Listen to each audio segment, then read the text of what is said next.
Praise the Lord. Good morning. Thank you, Jesus. Hallelujah. Welcome back to the School of the Holy Spirit. Praise Jesus. A teaching for Canada. Praise God. Let's all be in one accord and one mind. Let's all Praise pray in God. tongues for 2 minutes. Good morning, Papa. Before we start with the opening prayer and with today's class. Haladara Shiti Dini Naraka Bobo Shindi Rahantare. Edika Raha Para Shiti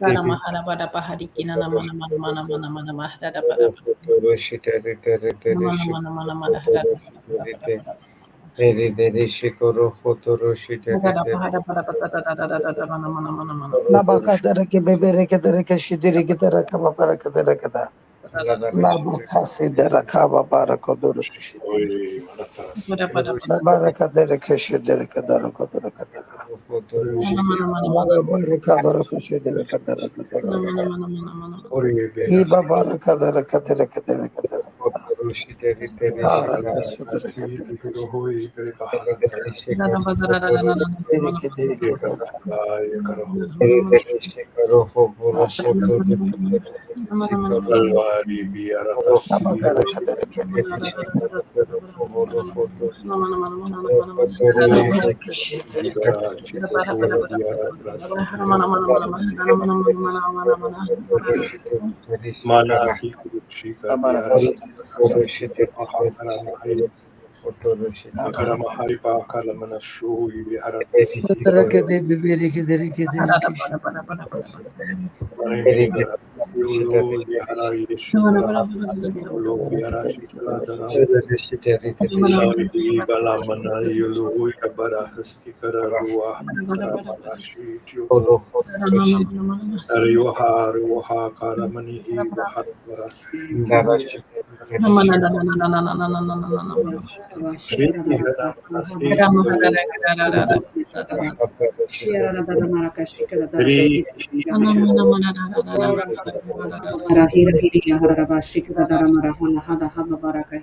Praise the Lord. Thank you, Jesus. Hallelujah. Yes, sister, you can start.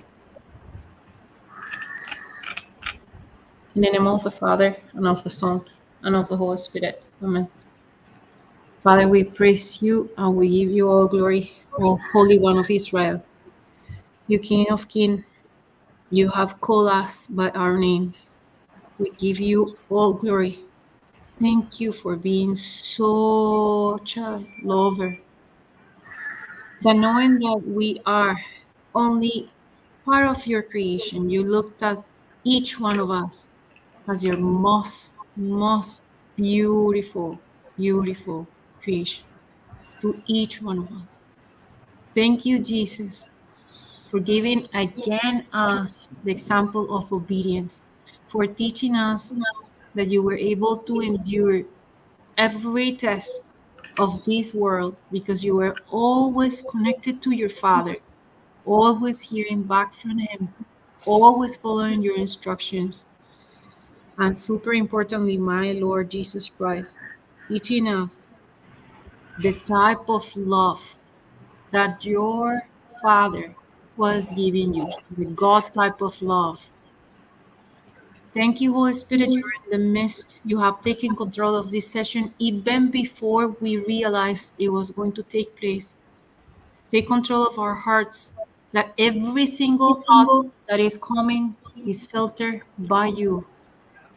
Take control of our vocal cords, of our bodies, that we give you, my Lord, obedience. We show the fruits that you are the one who is helping us to produce.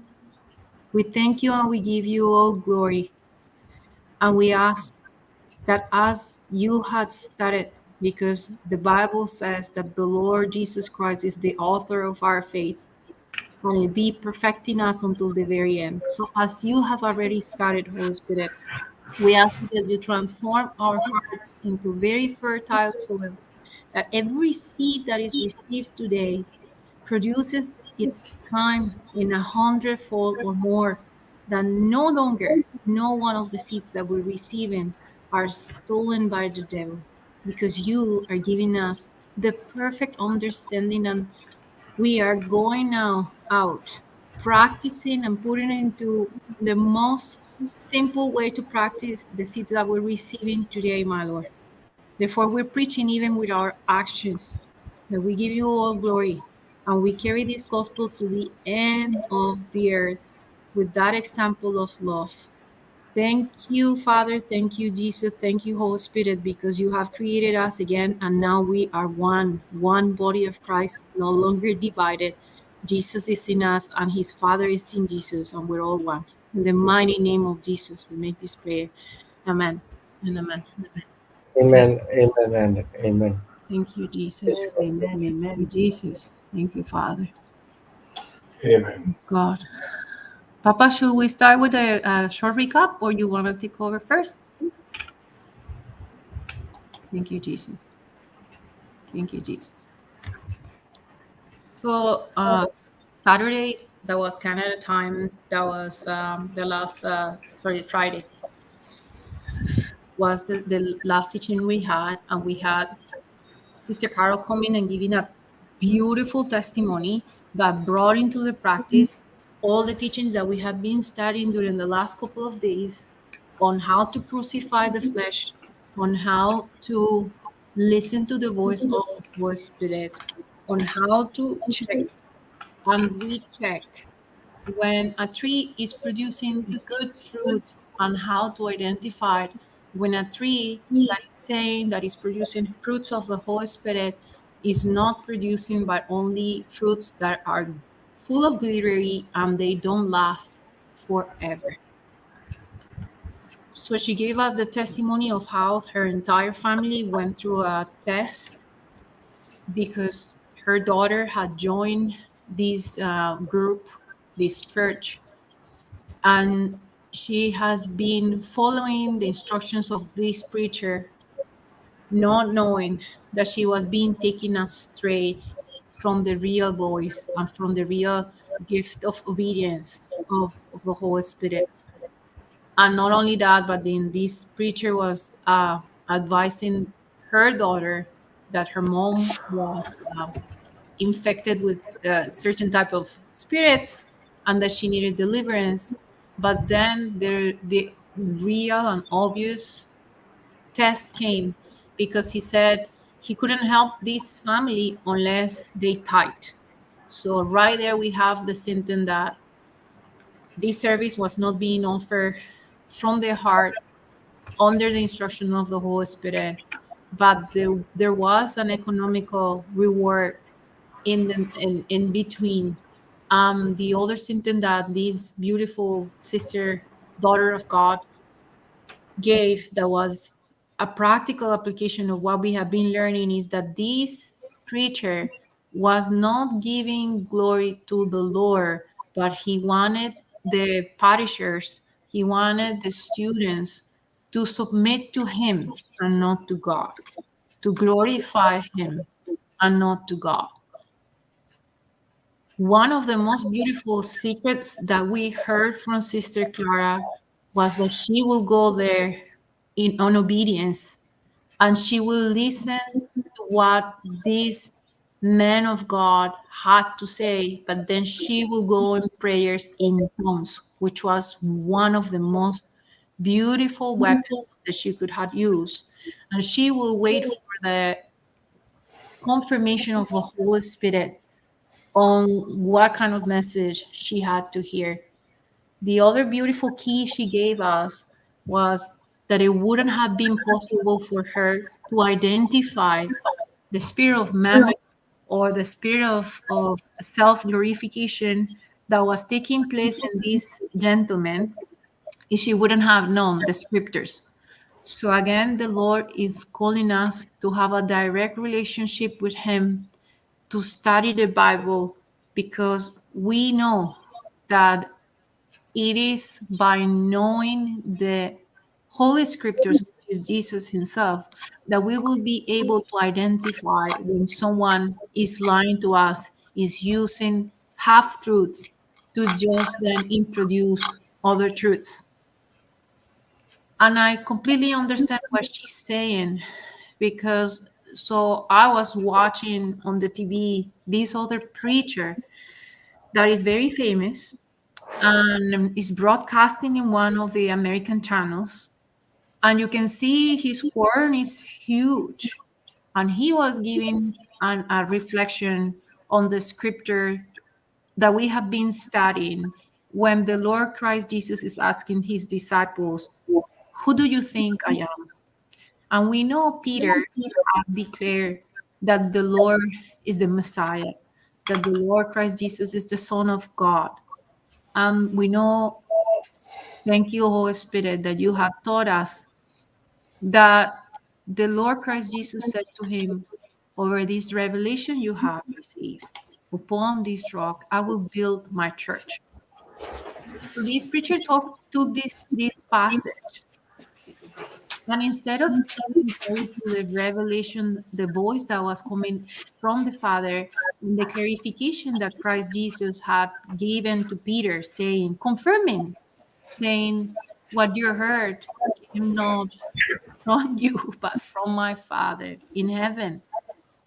This preacher was glorifying Peter and saying that the Lord Christ Jesus had meant to say that now Peter was the most important disciple, and over Peter, the church was going to be built. And he was saying that we have to feel the same way, that we have to understand and glorify the Lord and what He's assigning us to do. But we know that there's nothing that we can do. And everything that we can do is because of the Holy Spirit that is acting through us. And that's why the scriptures also says they were doing good because the Lord was with them, confirming. So this preacher was not glorifying the revelation or the confirmation of Christ Jesus, telling Peter that upon that revelation, he was going to build the church, or he was not glorifying the message that Jesus said to Peter, "You didn't hear that from men, but you heard it from the Father." And he was giving glory to men and not to the Father. So you can see that when you don't understand the scriptures, a whole congregation can be completely confused, because then he was taking that same meditation to then glorify himself, so that the whole congregation was placing the adoration, meditation, and glory into the preacher and not to the Father. We know that when a good preacher comes to us and someone that has good connection with the Holy Spirit, they will always say to you, "I want you to be better than me. I don't want you to depend on me. I want you to depend on your own relationship with the Holy Spirit. I want you to hear that voice, because the time when you start listening to the voice of the Holy Spirit, like we know Peter started listening from the Father itself, there is no turning back. Once that you have waken up by the Holy Spirit and you're hearing His voice, that's the most beautiful relationship that you have. And you no longer depend on the preacher, or no longer depend on any other one who is coming to give you visions. The Lord has taught us 2 days ago about visions as well. A preacher or a man of God or a woman can come and tell you that she or he has a vision about your life. And it could be that is true. But we have to be careful, because usually they want to glorify themselves on this power that they have of telling you this vision, and they don't want to give glory to God. Remember the word beautiful anointed men and women of God in the Bible. And when they received these visions, like Joseph, Daniel, they were glorifying the Lord. And every time that any king told them that they were very powerful because of the gift that they have, they say, nothing by me, everything by my God. And this is the power of God. And that's how you can understand that there is a true good tree that is giving good fruits, that is truly attached to the true vine. So the teaching that they inspired by the testimony of Sister Clara was that we need to understand that when we're praying in the Spirit, we're praying in tongues. And this is the weapon that the Lord has given to us to attack the devil. It's not even controlled by our own understandings and ideas. It's not controlled by what we're expecting. But when we are praying in tongues, it's the Lord, is the Holy Spirit that is interceding for us. When we have faith, we know that we will use filled words that will put me in contact with the Lord and the system of heaven. But when we are under the influence of fear, we will use fear-filled words that will connect me straight to the kingdom of darkness. We saw in the testimony that Sister Clara opened her mouth to speak in tongues, and the other beautiful secret was that she didn't fall into strife. She spoke the words of faith, and she did not speak the words of fear. Therefore, she was able to see the victory that the Lord was bringing into her life. And that's why we know that when we use the scriptures, we're just imitating what Christ Jesus did when the devil came to tempt him straight. He used words filled of faith, the words that were in the scriptures. Words are the most powerful things in the universe, was given to us as one of the central messages in that teaching that day. And it was even instructed to us to write those in capital letters. Words are the most powerful things in the universe. We saw Sister Clara was very clear of the intentions of this preacher, but she did not use words of bitterness, unbelief. She was able to clarify to this preacher that she wouldn't submit to him, but to the Lord. But she also prayed for him. She also took us, guided by and led by the Holy Spirit, to intercede for this preacher so that the community that was following him will also be set free. And there was another beautiful example. Even when she saw her own daughter manifesting, she did not fall into fear, but she pronounced words filled of faith, full of agape love, full of compassion. And that was just destroying the devil with the word of God.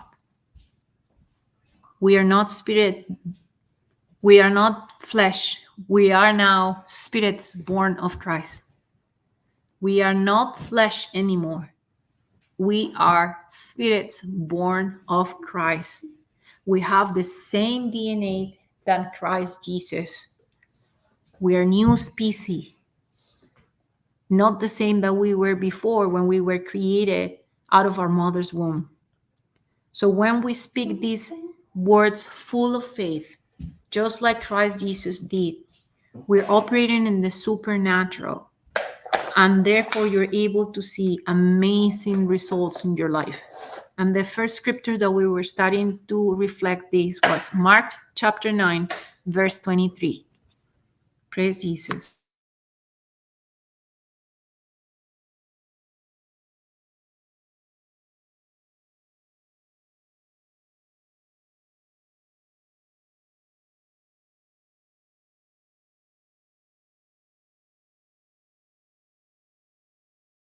Jesus said unto him, If you can't believe, all things are possible to him that believe. Compare. Jesus said to him, You say to me, If you can, all things are possible for the one who believes and trusts in me. Praise Jesus. We know this passage is talking to the father of the boy who was under the influence of the spirit of darkness. And the father was asking Jesus for help. Can we go a little bit higher, brother, when the father is talking to Jesus and said and is asking for help, and Jesus gave him this answer because the father asked him. And oft times it has cast him into the fire and into the waters to destroy him. But if you can do anything, have compassion on us and help us. But compare. The demon has often thrown him both into fire and into water, intending to kill him.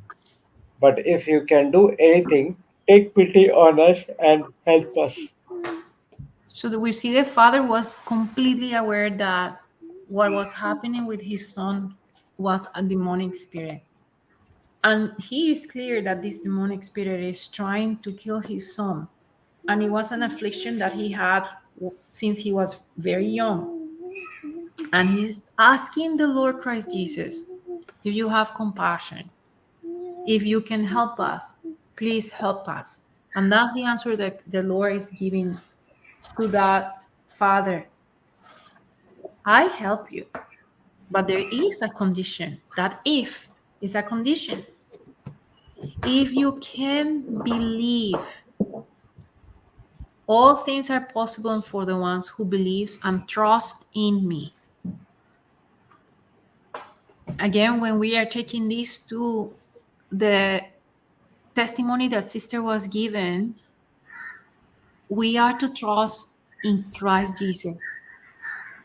And the Lord has taught us, and St. Paul has taught us, that anyone that preaches the opposite is completely wrong. We are to trust in the Lord Christ Jesus, not to put our trust in flesh. Jesus is saying unto the Father, if you believe, all things are possible. So when you want this battle to be over, you come and take the battle into the spiritual. You trust in Christ Jesus, and then everything is possible. Because on one side will be the things that your senses are talking about, on the other side are the scriptures, and it's the same way that Jesus battled against the devil.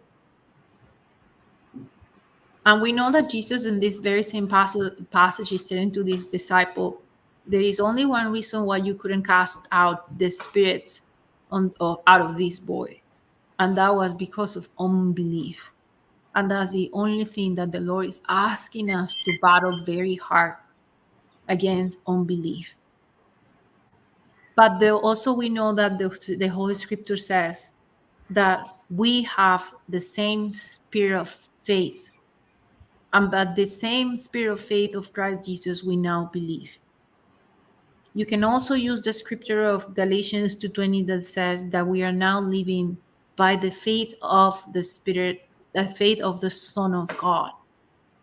And when you do a prayer and you say it's not with your faith, but with the faith of the Son of God, there is nothing in if you are talking with faith, mixing it with the Word of God, according to the Word of God, you have to see. You have to see the results. But again, we need to understand that if there is jealousy, if there is unbelief, if there is bitterness, then that is the proof that you're getting disconnected from the kingdom of God. So whether you see it in the preacher, whether we see these symptoms in anyone who is giving us the word, or we are still following into any of those type of soils, or into the invitation and temptation of any of these spirits, then we will be the ones who are aborting our own seeds. The Lord is saying, if you can believe, because this is a choice, you have to believe faith or you have to believe fear.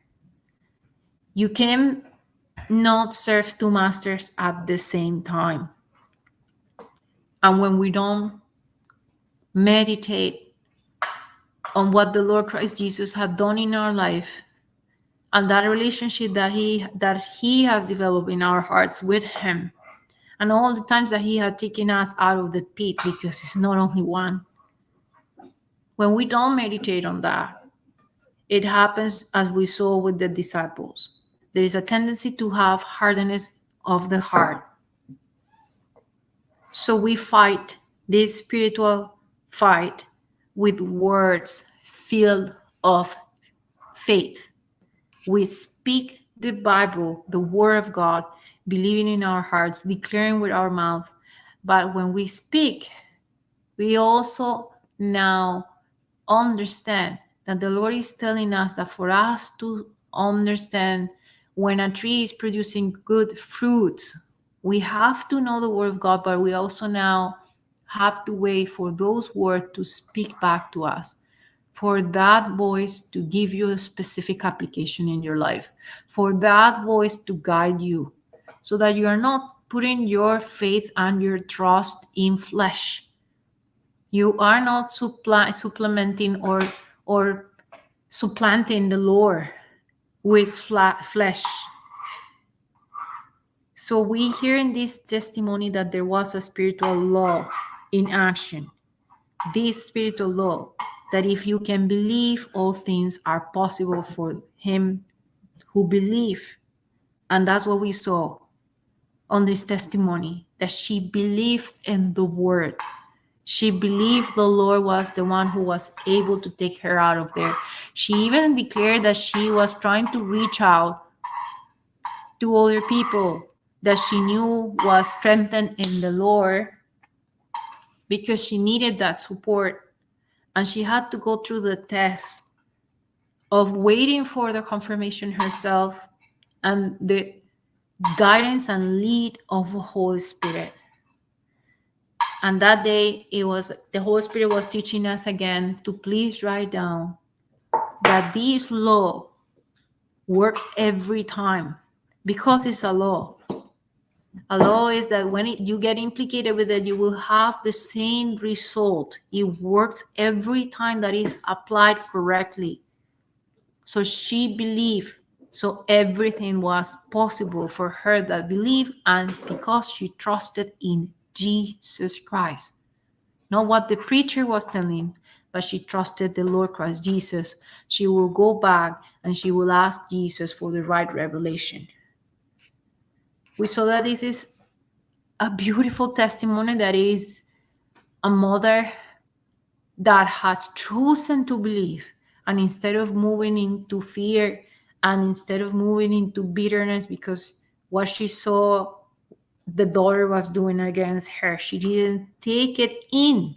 She didn't allow those lies to go in, but she was trusting Jesus. She was trusting the word. She was trusting the foundation of the word.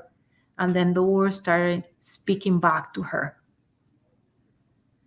She believed, and we know she believed because the actions that she was taking were corresponding to the message that she was receiving.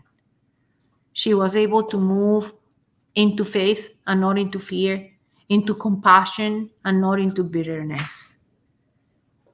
The Word of God is the one that will help us to change our wrong thinking to the right thinking. It's not that we're saying that maybe she never got the right thought, but she was able to battle every single thought and take into obedience everything that was given to her, the wrong instructions. And she was able to neutralize them and hit the devil, destroy those thoughts with the Word of God. We know that the Lord is always going to give you instruction, and they're written in the Word of God. So that was the other key factor that we were giving, the other key in the teaching. God never does anything without saying it first. So God will say it first, like he did in Genesis when we see that he said, "Let there be light." So he declared it, and then we saw the action. And we know that he did not glorify the facts. He did not glorify or strengthen or acknowledge what was negative. He did not say, "There is the darkness, we need light." He was speaking words filled with faith. And when we repeat the same action, the Holy Spirit will take those words and change these now containers, those words that contain force, that contains power, and will bring the manifestation from the spiritual to the physical. And that is how the Lord created everything, by the use of the word. We also know that the Lord created everything out of the soil, but with men, he created us different. He gave us his own breath. We're a different species than we have been now taught today during this recap of what the Holy Spirit was teaching us by the second time right now. Understand, we're a different species. No other animal that was created in the entire planet was created in the same way that we are created. The Lord created us different. He gave us his spirit. He breathed into us. And that's why we now have the same power that he gave to us, that when we take the word of God and we mix it with our faith, it will be taken by the Holy Spirit, and it will be bringing the manifestation. But that's why the Lord Jesus says, if you believe and trust in me, if you believe the word, if you believe the promises, if you believe my will, if you believe my instructions, then you will follow it. So this is the system that the Lord is asking us to learn again. Respond to every battle in the spiritual without acknowledging the word of the devil, but fill your mouth and attack back to the devil with the word of faith. And that word filled with faith will make you an overcomer, not a victim, but a victor. This is the system that the Lord was reminding to us again that day. And it's the same sister that Mother Mary spoke to the servants. She asked Jesus to help at the wedding of Cana when they were running out of wine. And even though Jesus said, "My hour has not come," she said to the servants, "Do whatever he tells you to do." And that was what the Holy Spirit was reminding us that day, and is still doing it right now with the scripture that we have in front of our eyes. He's saying, "Do whatever my son is asking you to do."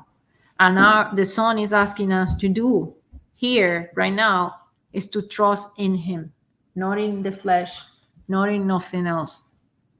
So when we practice this system of speaking words filled with faith, we will see that the Spirit of God will bring the evidence. And it's what is going to start changing everything in our life, that we now see that is the Lord who is leading us. So we were studying then on 2nd of Corinthians chapter 3, 2nd of Corinthians chapter 3, verse 17 and 18. Praise God.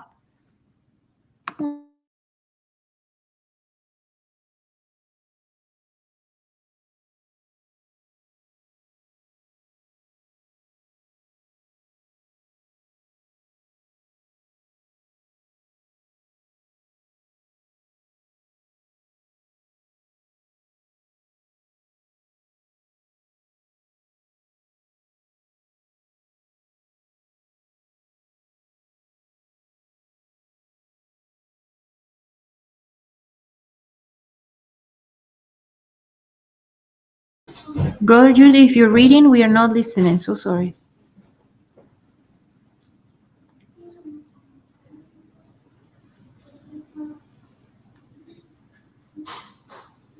We cannot hear you, brother.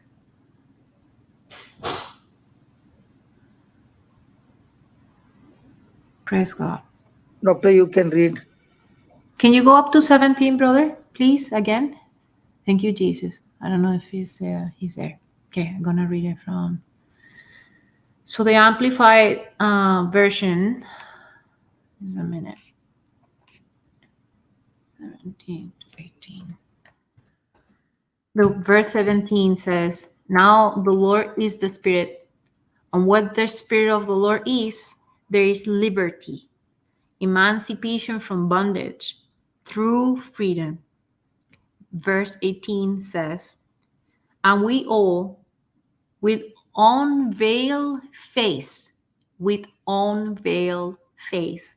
continually seeing as in a mirror the glory of the Lord, are progressively being transformed into his image from one degree of glory to even more glory, which comes from the Lord, who is the Spirit.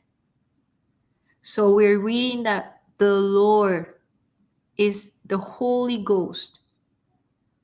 And we know that the Lord, Christ Jesus, had promised to us that that was the case, that he was going to go to the Father, and it was convenient for us to go to the Father because he was going to send us another helper, the one that will not glorify himself, but take you to Christ Jesus. So even if Christ Jesus is telling to us that the Holy Spirit is not glorifying himself, but is going to lead us to Jesus Christ, now you can understand that anyone that is trying to lead you to glorify the person and not the Holy Spirit and not Christ Jesus is just taking you astray from the Lord. This help that is written in the Bible that we are to receive, it is very clear that it's saying it will give you liberty. It will set you free from bondage. It will give you true freedom. Now you're listening the Holy Spirit who is taking you to the Father. You're no longer believing the lies. You have been set free by the truth. And he's saying that we are with unveiled face. So those are the ones who have turned their life unto God. Unveiled face. There is no longer nothing that is covering our eyes to the truth. We have already started to live our life according to the word of God. So we're no longer being triggered to fall into unbelief, but this unveiled face is that we now have no impediment to have this continue relationship with the Lord. And when he's talking about the mirror, we know the mirror is the word of God. The mirror is the Bible. The mirror is the one that is going to transform our life, that is going to renew our mind. And that renovation of our mind will take us to see the glory of the Lord manifested in our life, not only one time, but progressively seeing his image, taking you from one degree of glory to more glory. You won't have only one time that you're going to see the glory of the Lord in your life. But when you have now believe and confess with your mouth and develop that relationship, when now the word of God is talking back to you, you will see the glory of the Lord. But he's asking you to continually see in the mirror. That's an instruction, that you continually come in contact with that word that is showing you the glory of God in your life. Continually see this in the mirror. It's an instruction, and that's what we saw Sister Clara doing. She did not just stop. Every time that there was one battle, she went back to the Lord. The more that we look at this beautiful love letter, which is the Bible, it's a love letter. He has given it to us not to reprimand us, not to make us fall into fear, but to prevent that we're taken into captive by the spirit and the king or the god of this world that wants nothing but to veil our face, cover our eyes, our ears, to make us blind and deaf to the truth that we cannot be transformed. The more we look at this Bible, at this Word of God, at this Jesus, the Holy Spirit will be empowering us to abide there in the Word and not only be now a listener, but to put it into practice. And that's through repentance. It has been taught by the Holy Spirit for the last couple of teachings now. Every time we're coming here is repentance time. And that's what we saw. Sister Clara did not allow this preacher to take her into hatredness, bitterness, but she was going back and asking the Holy Spirit what to do. And this is the only guarantee that we have that we will not fall into corruption. This progressively, continuously seeing into the mirror of the Lord. Thank you, Jesus. Thank you, Holy Spirit. Praise God. Brother Jude, can you display 1st of Peter, chapter 1, verse 3 to 5? 1st of Peter, chapter 1, verse 3 to 5. And then I'll pass over. Oh, Papa, you can take over after this.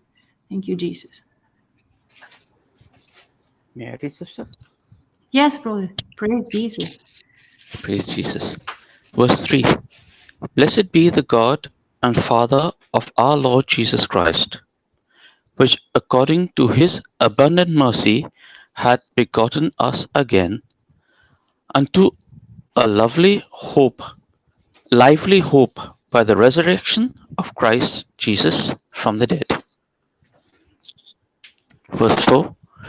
To an inheritance incorruptible and undefiled, and that fadeth not away, reserved in heaven for you. Verse 5. Who are kept by the power of God through faith unto salvation, ready to be revealed in the last time. Praise God. Should we read compare? Yes, God. Compare. Verse 3. Blessed, gratefully praised and adored be the God and Father of our Lord Jesus Christ, who according to his abundant and boundless mercy has caused us to be born again, that is, to be reborn from above, spiritually transformed, renewed, and set apart for his purpose, to an ever-living hope and confident assurance through the resurrection of Jesus Christ from the dead. Verse 4. Into an inheritance which is imperishable, beyond the reach of change, and undefiled and unfading, reserved in heaven for you. Verse 5. Who are being protected and shielded by the power of God through your faith for salvation, that is ready to be revealed for you in the last time. Praise Jesus. Thank you, Jesus. So I think this is the most beautiful way to finish this. And Papa, you can take over. We see that the Lord is finishing this saying, we have to be gratefully praising and adoring the Lord. This is what Jesus came to teach us, to have this relationship, to preach, to adore, to glorify the Lord. And that's what a good teacher will tell you. Just like Jesus Christ said to his disciples, what I'm going to do, you're going to do, and even better, because I'm going to the Father. Every time we have a good disciple of God, he will say the same. What I have, you can have even more, because I'm praying that you have this connection with the Holy Spirit and you bless and you're gratefully praising and adoring the Lord, the Father of the Lord Christ Jesus. And he will bless you according to his abundance of riches in heaven. And that will cause you to be born again. That means being transformed. That means that you're no longer the same species of the past. You're renewed, you're set apart for his purpose. You're being now born out of the will of God and not the will of our parents. And that will give you a new inheritance. That is in the next verse. When you are born again, we have this assurance that is through Christ Jesus. From the death of Christ Jesus, because he's the first one who was resurrected. And being born anew means that you have this inheritance. And this inheritance is not something that can be corrupted. It's not something that can be stolen. It's something that is eternal and is preserved in heaven for you by the Father. It says being protected and shielded by the power of God. And he said how? Through your faith. Through your faith. And that faith will save us. And it will be revealed to each one of us from now to the last time. And that's what we saw Sister Clara going through this whole thing, just giving glory to the Lord. Not falling into the instructions of these preachers that she had to submit to him, give glory to him, that she was infected with spiritual evils, evil spirits, and that she had to give any kind of reward for her to be set free. But she was praising the Lord, giving glory to him, completely standing on the word of God and knowing that her inheritance was from heaven. And that is the Lord who is our protector. And that took her to experience that love of God, that instead of hating that preacher, she truly prayed for him, as we saw Jesus doing. Thank you, Holy Spirit. Thank you, Jesus. You can take over, Papa. Praise God. Thank you, Jesus. Thank you, Jesus. Thank you, Jesus. Thank you, Jesus. Thank you, Jesus. Hallelujah. Praise God, Papa. Thank you, Jesus. Hallelujah. Thank you, Jesus.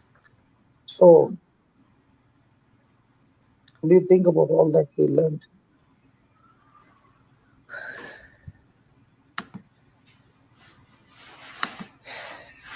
Papa, Yeah, I was listening to Saturday's class this morning yeah, and enjoying it thoroughly.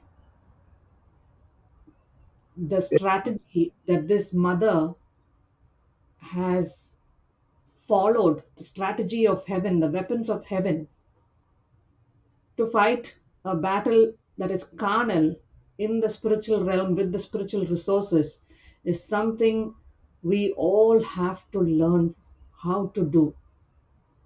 If we go and stand without these heavenly resources, there is a chance you will be beaten into a pulp. Not a chance, a sure chance. Because we are fighting with carnal weapons. As I was listening, and I still have another 1 hour to listen to the full class of Saturday, Friday in Canada time. But the scriptures that were coming out, in fact, if we read further down in 1 Peter 1:6,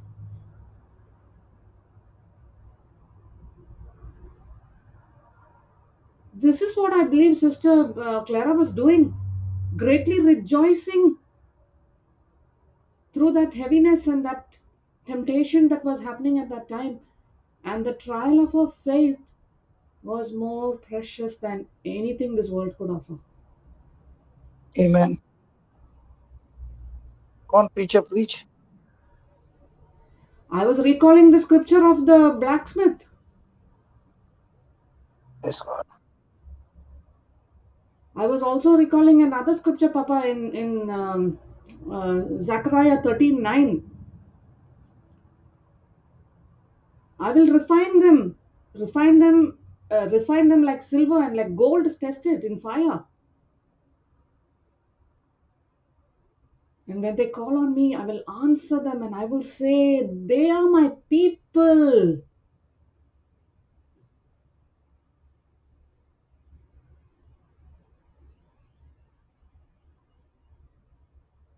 What a testimony, Sister Clara. I don't know if she's tuned in and she's listening, but she has given us heavenly strategies.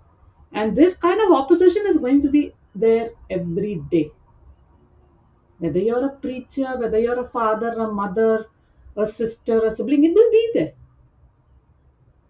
But we have to rejoice and be exceedingly glad because we have learned now the treasures of the kingdom of God where we can fight the good fight of faith, not get battered and bruised and come back with broken limbs and broken spirit and broken soul and mind and body.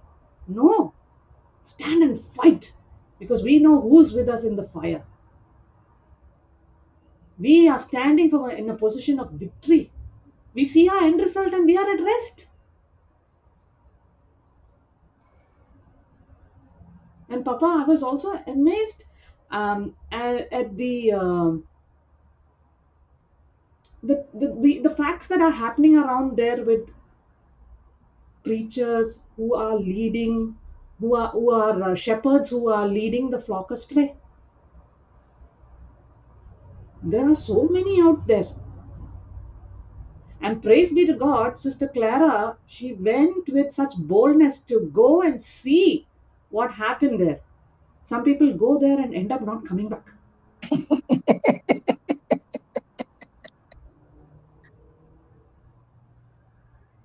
It's so easy to take anything that anybody believes, but if we do not counter check that in line with God's word, we will be led astray. That's why it is so important for us to keep our mind, our eye single only on Christ and on His words, on His teaching, on His fruit.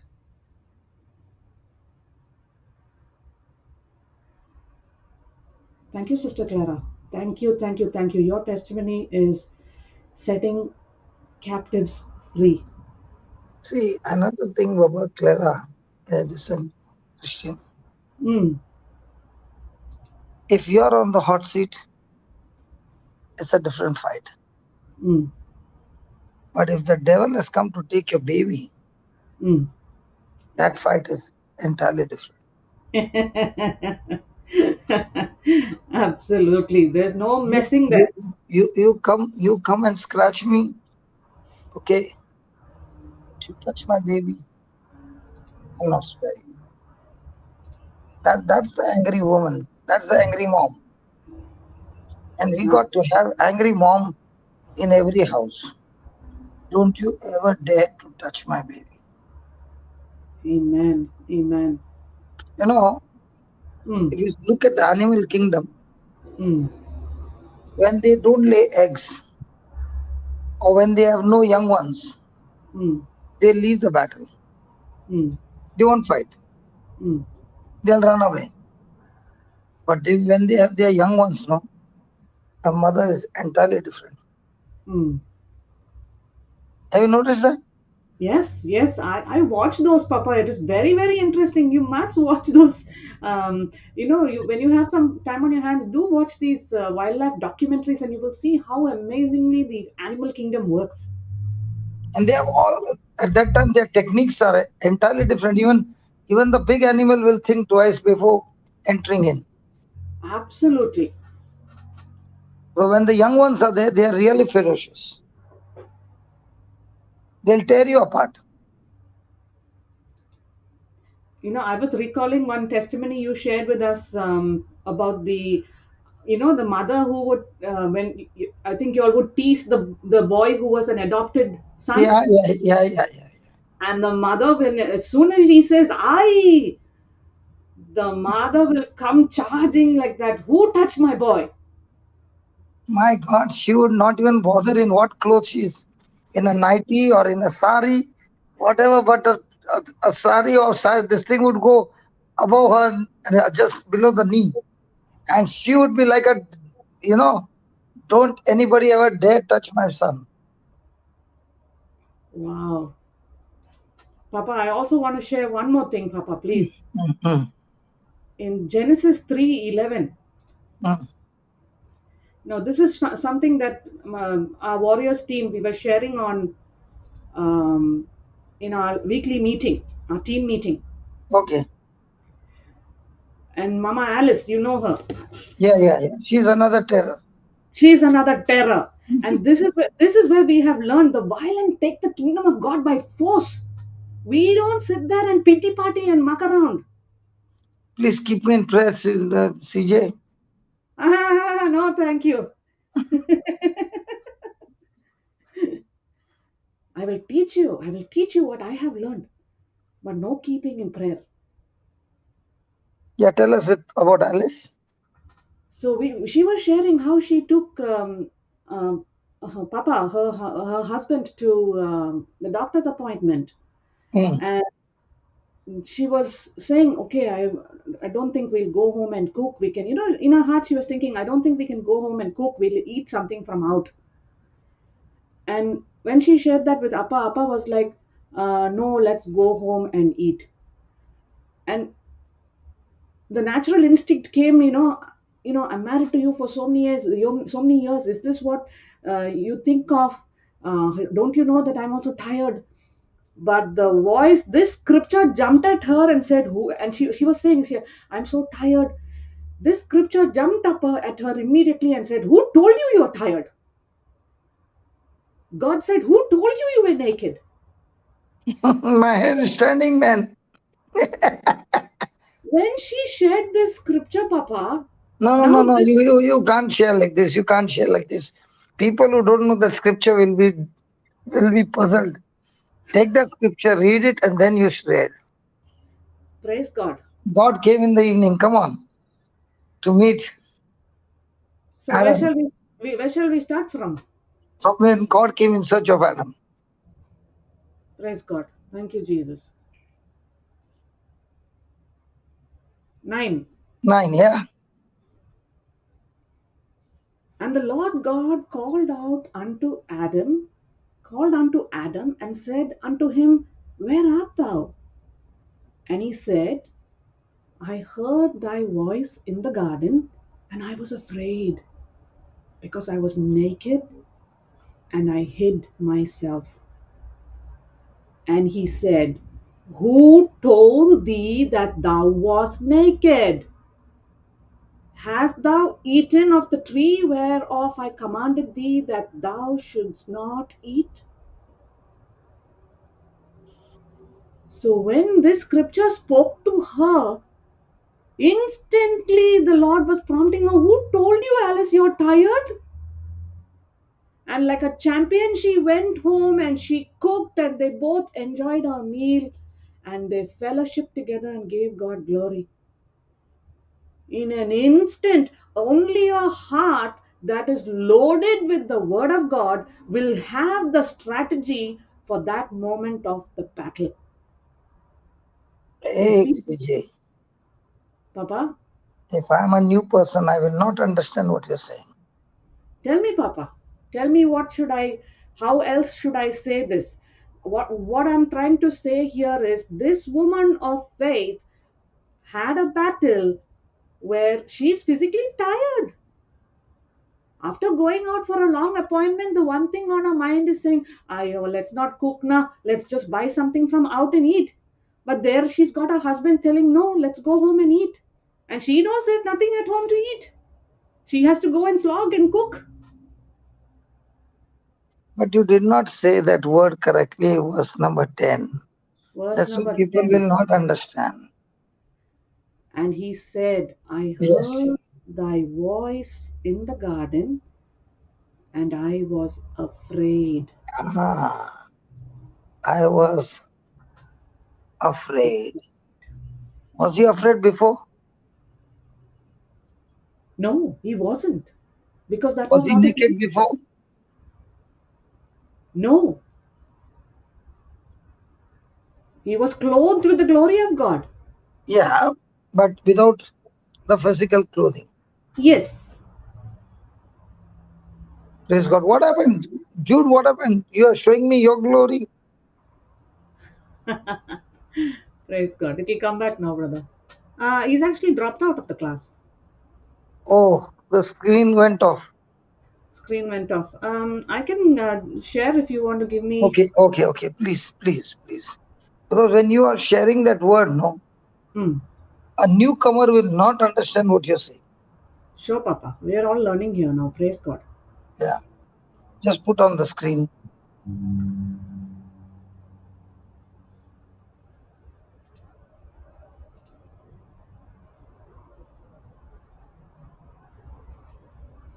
Praise God. Thank you, Jesus. I don't think so. Dr. Elizabeth has heard this teaching. No, Papa, not yet. So she's wondering what is all going on over here. Praise Jesus. Is the screen coming through? Yes. Yeah. Put the 9th verse, please. 9th verse. Okay. So I need to go to, I'll go to And AMPC. the Lord called unto Adam. And okay, just go to the 8th verse.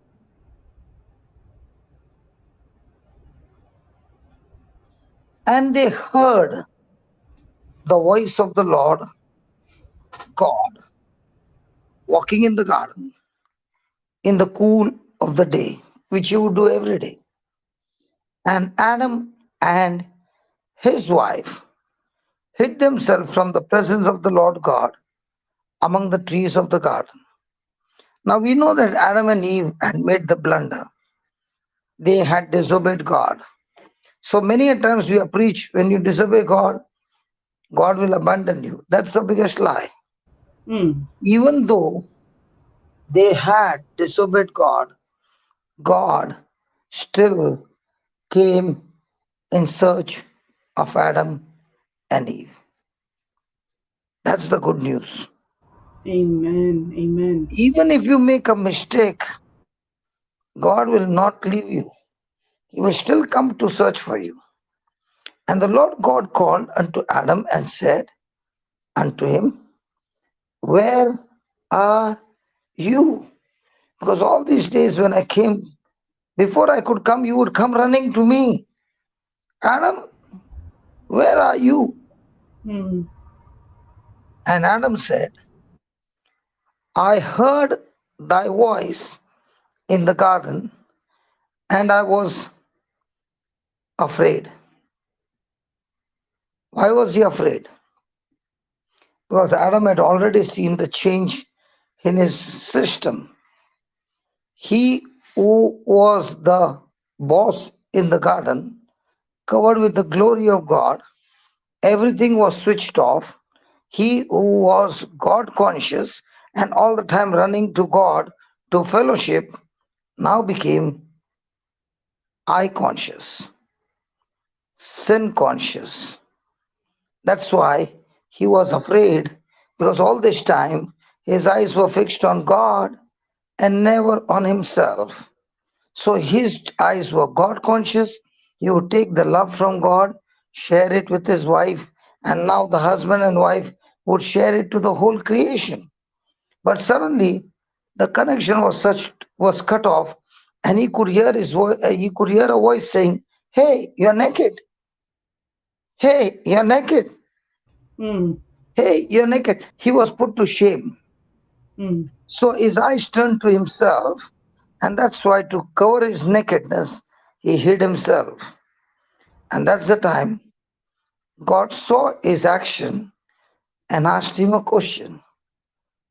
When he said, because I was naked and I hid myself, quickly God asked him, who told you that you were naked?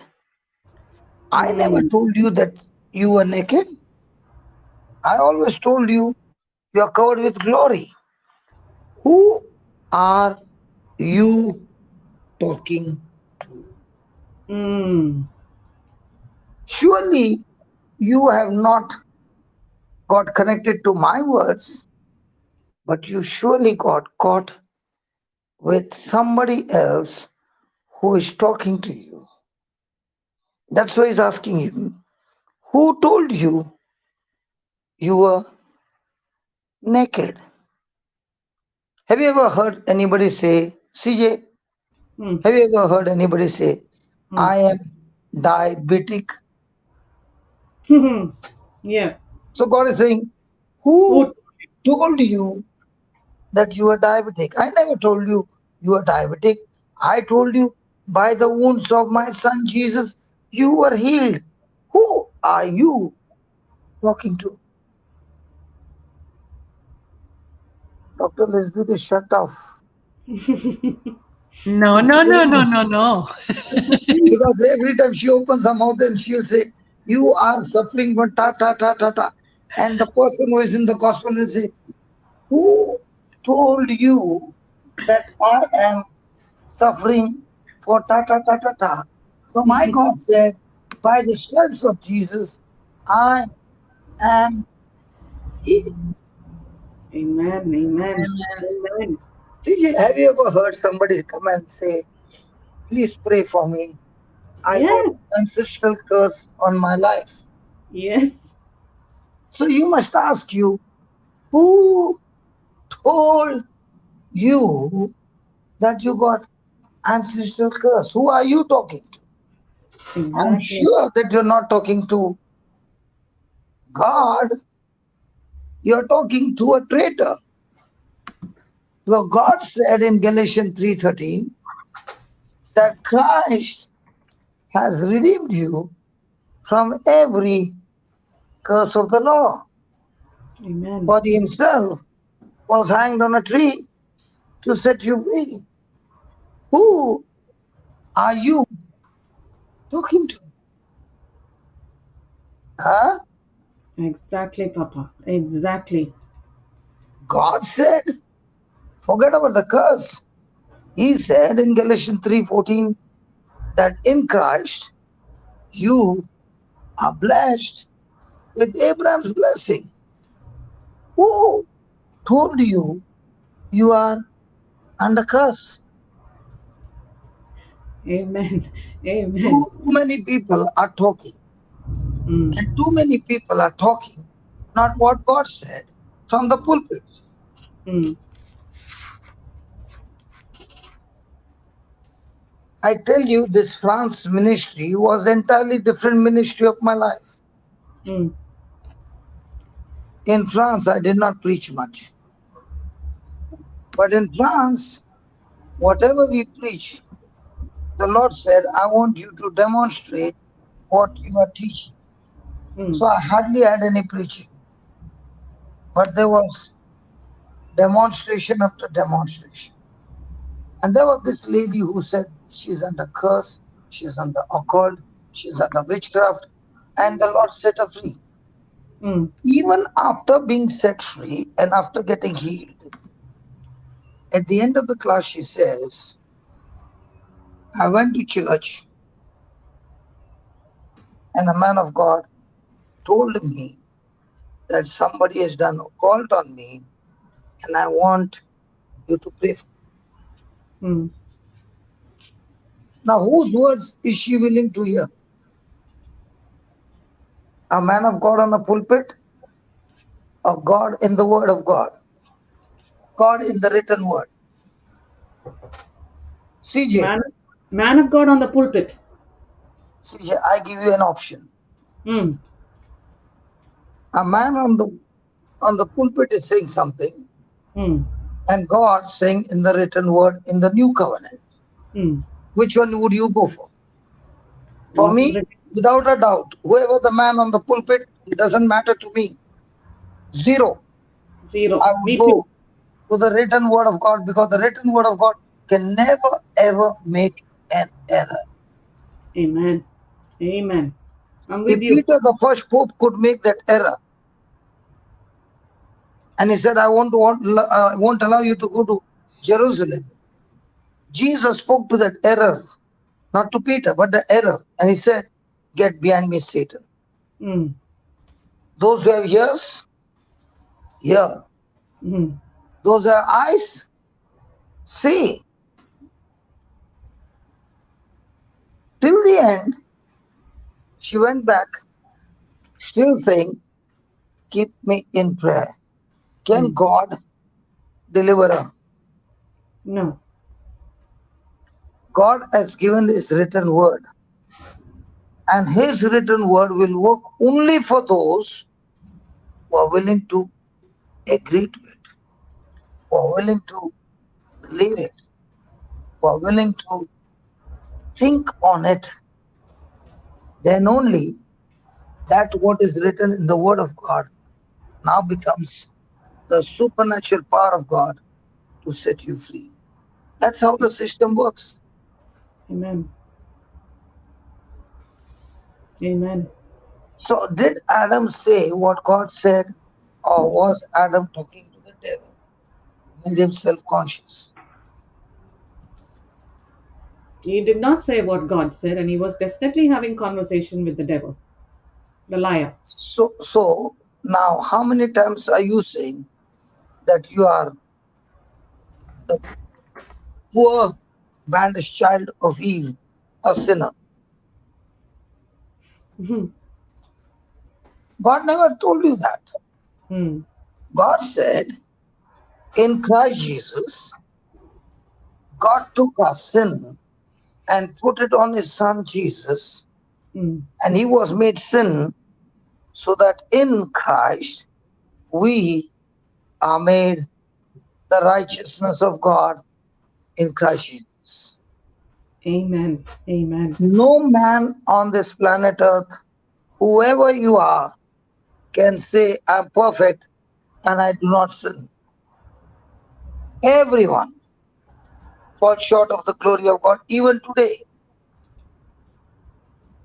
Now, with that mistake, can that person with his full effort ever make it to heaven?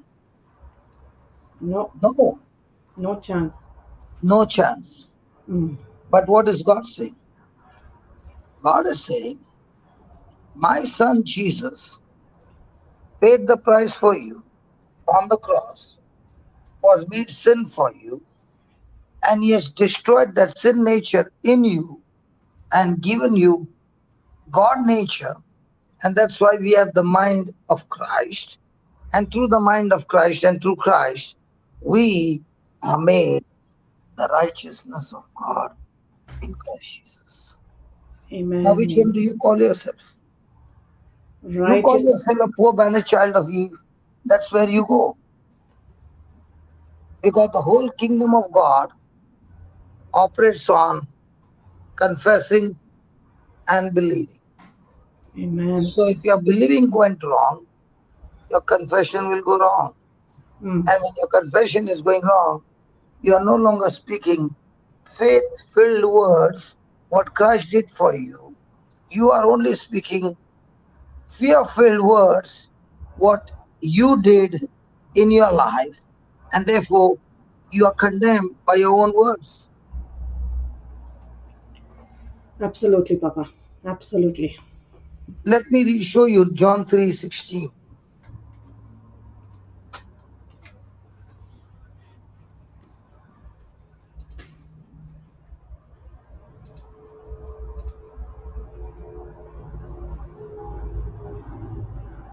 For God so loved the world that he gave his only begotten Son, that whosoever keeps doing what the law says, he shall not perish, but have everlasting life.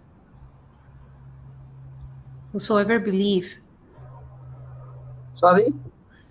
Not doing what the law says, but believing. Believe in what? In what he's doing. Not what he's doing, what Jesus has done. So, is the gospel very, very true? Very, very clear? The good Yes. news is that I choose to believe not what I did, I choose to believe what Christ did. And Amen. when I believe in him for what he did for me, and I have a substitute for me, Christ Jesus, I have a representative for me, no longer Adam, but Christ, Mm. then I shall not perish, but have everlasting life.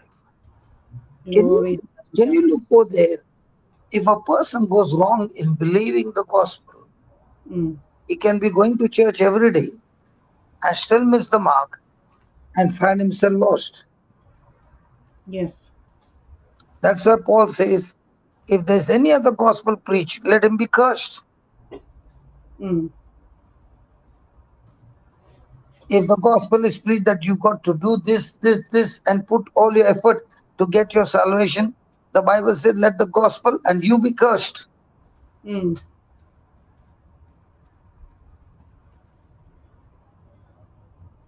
We receive salvation by the gift of God, Amen. the Thank you. grace of God. Thank you, Lord. And all that we do is believe. Yes. And Amen. that's why it's a real frustration for those who are in the law. But they will get up in the morning, they will do all according to the law, and you will find the other person sleeping.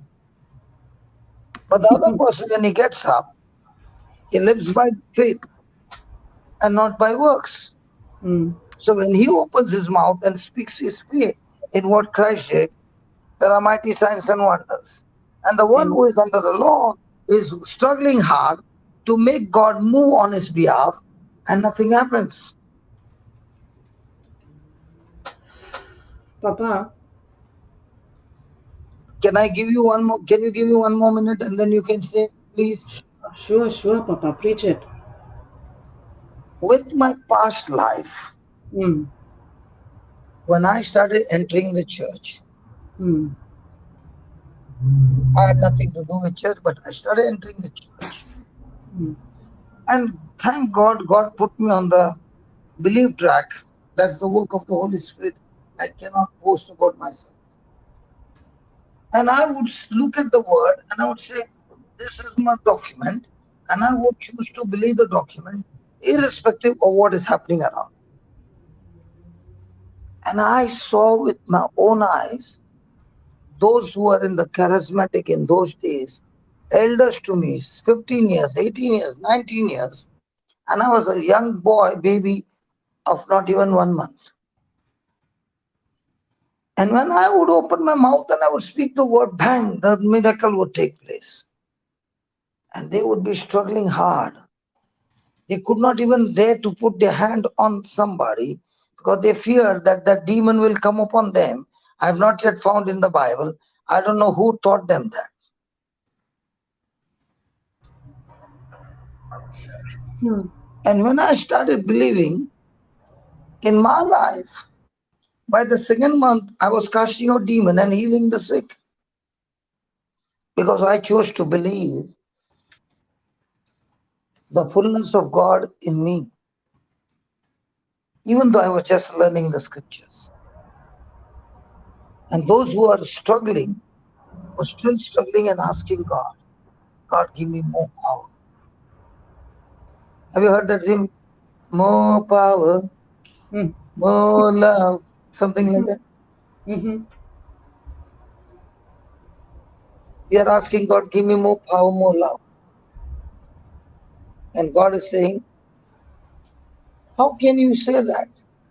Give me more power, more love. I gave myself fullness Mm. and I'm residing in you. Mm.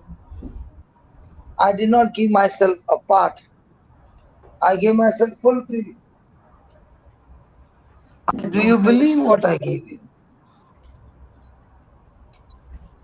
When Jesus said, the good soil produces 30, 60, and 100, I was saying, God, why some people give you, some people have 30 only, why Mm. some people 60? Don't you think this is partiality? And he said, no. He said, the condition of your heart decides the percentage of your harvest. It's not Ah. based on me, it's based Mm. on you. How much do you believe? Mm. So my battle now was not, how can I get from God? My battle was, how do I fight that unbelief that is blocking me and teaching me the wrong thing that taught Adam that they hid behind the tree? Mm. And that is why, right from the beginning, what God taught me, and I began to preach, and the style of preaching the Lord taught me was entirely different. And I was told that you're twisting God's arm to get your miracle. I said, thank God I'm not twisting the devil's arm, but I'm having a relationship with God. And when I talk to him, and I talk to him back, not my words, I talk to him, his word back to him. And he's so impressed, he's so joyful that my son is learning to talk the mother tongue of the father tongue. Amen. Amen. That's why Amen. the world will ask you, what's your mother tongue? They never ask you, what's your father tongue? Mm. Because the moment they ask you, what's your father tongue, they are confused. There are only two fathers, Jesus said. One is the Father of heaven, and one is the Father of the Creator, the truth. So most of the time, when somebody says, I got diabetes, keep me in prayer, which father's tongue did this person speak? Father of lies. Because God never said, you are sick. He said, my son nailed every sickness and disease on the cross, and he has healed you, has forgiven you. It is finished, he said. Amen. Jesus said it is finished from his side. What are we saying from our side?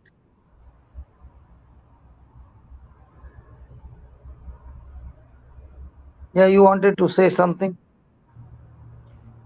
Papa, from July last year, I have been in the Canada class, Yeah. and what has made me grow, and it's helping me grow every day, is understanding that, hey, CJ, you don't need to sweat, lah. CJ, you have a substitute.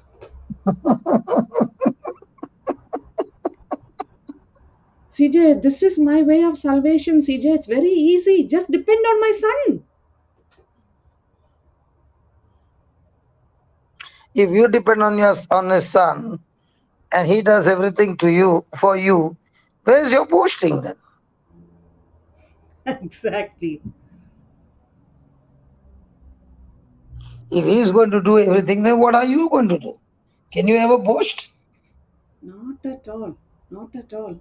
Even this class which is taking place right now, can Hmm. any one of us boast that this is what I preached?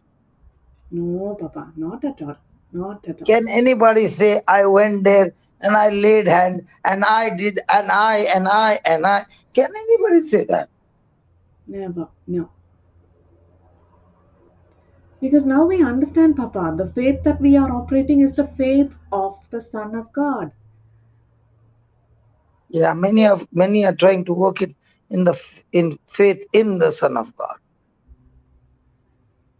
Papa, in one of the Canada classes you have shared, the greatest miracle is that where the greatest miracle is that where there is grace, there is no works. I have written this down and put it on a post-it for me, and I'm constantly reading this out to whoever I minister to. I'm ministering it to myself. And the moment I catch myself huffing and puffing, I have to do. Instantly, I've come on my eyes, behold this message. And I look at it and say, come on, get into grace, no longer in works. Get into rest, get into believing, get into knowing and confessing that fullness of God that is within us. And praise be to God, Papa, we are all work in progress. And every day we are having, I mean, looking at Sister Clara's, hearing her testimony, what she was doing there is nothing but relying on the faith of the Son of God. Tell me, what do you think? How many retreats did Clara attend? I should have asked her yesterday.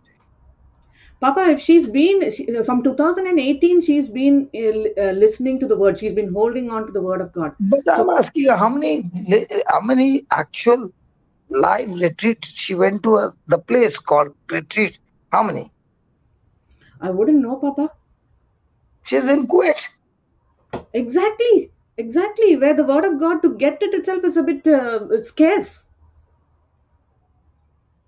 And if she was not hooked up on the truth, and she would go for a service and come back, and she would get prophecies and come back, the day the devil would come to catch hold of her daughter, she would have been a duck without feathers. Exactly. Sorry, Clara, I did not mean that.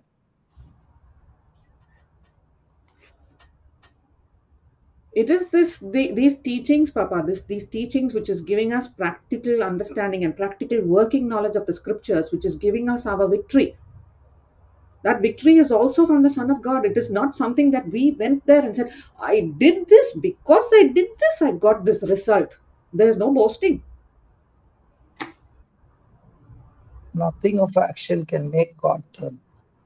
The only thing that turns him around is your faith. Amen. Amen. Faith Amen. in what Christ did for you. Thank you, Jesus. Thank you, Jesus. And that's why you live a sweatless, total resting life. And the person who is working hard to get it is looking at you and really annoyed with you. You know why? Because when you sleep with snoring. And when you get up and you look at the storm, you open your mouth and say, come on, be still in Jesus' name. And then you go to sleep again. Where the other fellow is trying to shake storm the heaven. Storm heavens. Don't storm the heaven, storm your head, man. Storm the unbelief, the ignorance. What a term that is, let's storm heaven, because unless there is a storm in heaven, God is not moved. Then he'll tell Saint Michael Archangel, what's happening? Oh, those people from Canada class, they are shaking and they're storming heaven. What do we do, God? Give them what they want quickly. The storm is too hard for us.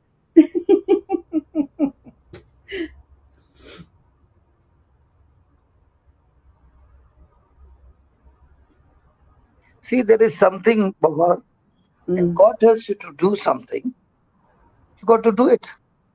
Yes, Papa. Because in doing the word lies the supernatural wonders and signs and wonders. So whatever he tells you to do it. But. Have you heard the word but before? But. Not religiously, but do it believing in faith. Amen. Absolutely. Amen. Believing that God who has promised you is faithful. Yes. Amen. Amen. He who has spoken it, he who has given you his promises, he is the one who is going to perform it for you. Amen. So do it with faith. And what faith? Your faith is not on your emotions. Your faith is not on your feeling. Your faith is not on your seeing. Your faith is totally based on the promise of God unseen. And that's the challenge. Please, I would request everybody, please, if you want, I'll go on my knees and tell you.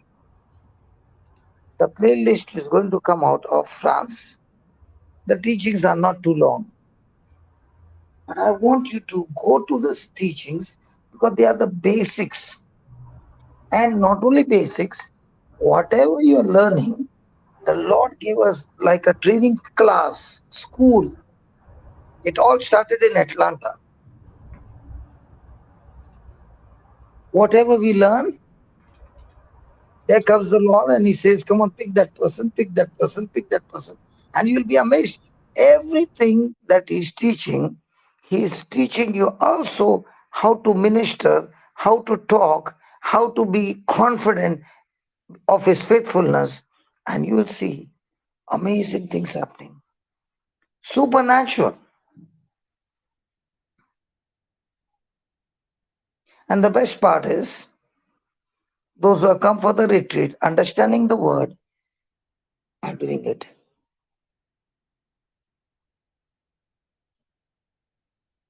You know, there's nothing magic in the miracle. Miracles are not accidents. Miracles are deliberate acts of God.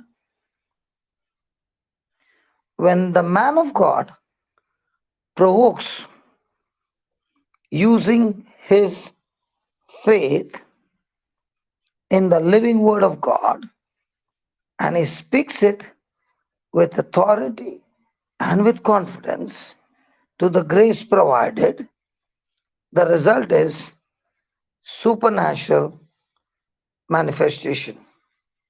Let me give an example.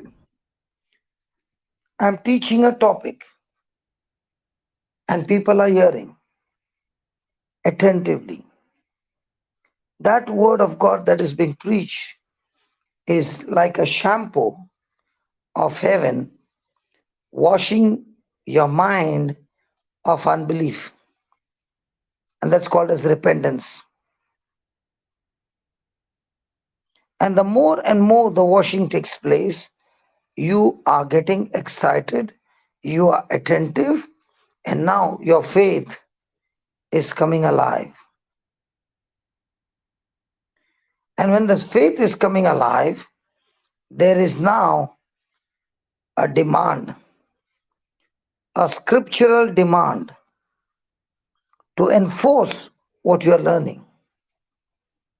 And those who are hearing attentively are now responding no longer with their carnal way of thinking, but the new way of thinking by faith. And when that connection takes place,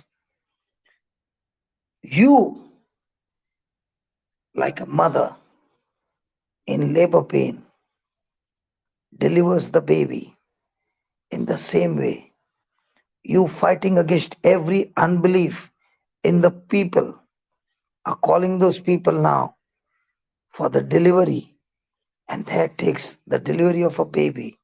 Signs and wonders are birth at that moment because you provoked that word to go forth and enforce and bring forth the manifestation and the glory at your will.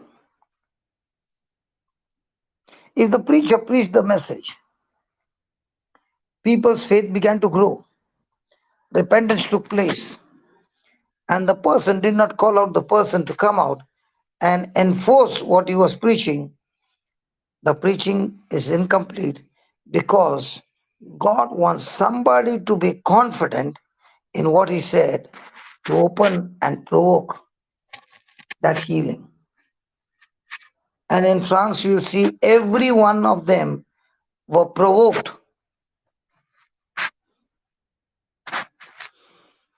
They were called out from their seat. Beautiful, Papa. Let me give you today's one thing. Okay. Today there were many. But one of the classic was this. This lady, the whole church was there and they were listening on forgiveness. And I said, where there is unforgiveness, the fuse is blown off and you are a prisoner. And as long as you are a prisoner, now no matter how much you pray, there is no connection until you receive the forgiveness from God. And with the forgiveness that you have received now of 10,000 talent, you forgive the person of 100 shillings. Consider that and make this choice and open your mouth and say, Lord, I choose to forgive because now I understand you have forgiven me of 10,000 talent. I'm surely ready to forgive everyone of 100 shillings. When I started to pray and I said, everybody stand up, this lady could not stand up. She could not stand. So she was holding to the, I don't know what you call that. Bench is where you sit and the Pew. Pew. Okay, she was holding tight and bending down. So I said, you come here. I will hold you tight. And we began that prayer. When the prayer got over, I said, come on, now run. Walk and run. Can you believe she started walking? She started running. She started doing all those things. The person who could not stand. Praise Now God. what if I had not provoked her to come out? She won't do it. She won't do it, and she will not understand that she can do it. Not only she won't do it, the preacher himself preached, but did not enforce that word to go and work and create a miracle with signs and wonders. It's the preacher who provokes. Mm. So many a times a person will talk on faith, but will never demonstrate what is faith. Mm. So what has happened? The topic was good to hear in the head, Mm. but the topic did not give birth to any demonstration. Mm. That's why the kingdom of God is about the demonstration, power of God. Amen.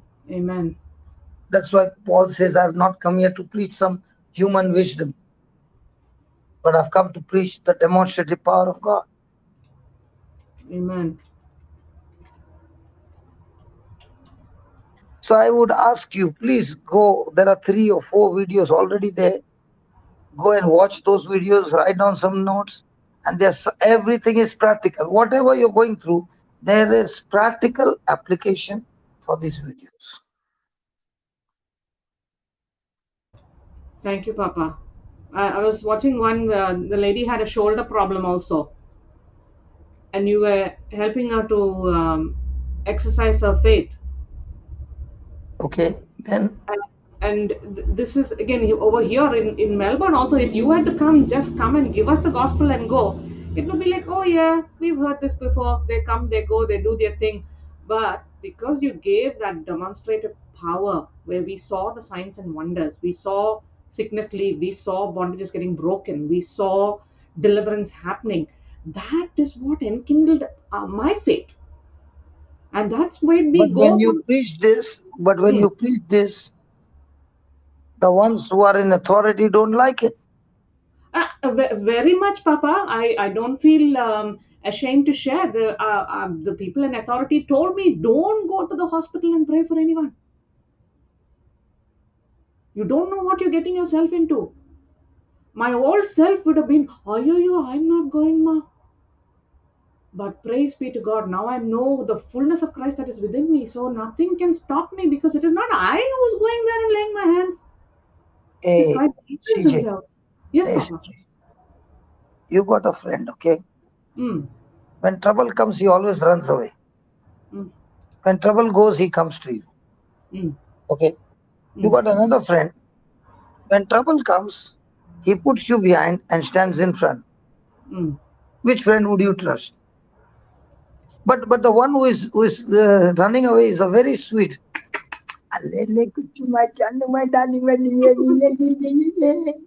Mm. Which one would you trust? The one who stands there for me.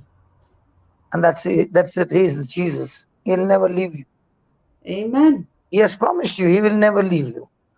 But Amen. do we take that promise? Or we look at the husband, he left me, and start crying? Hmm.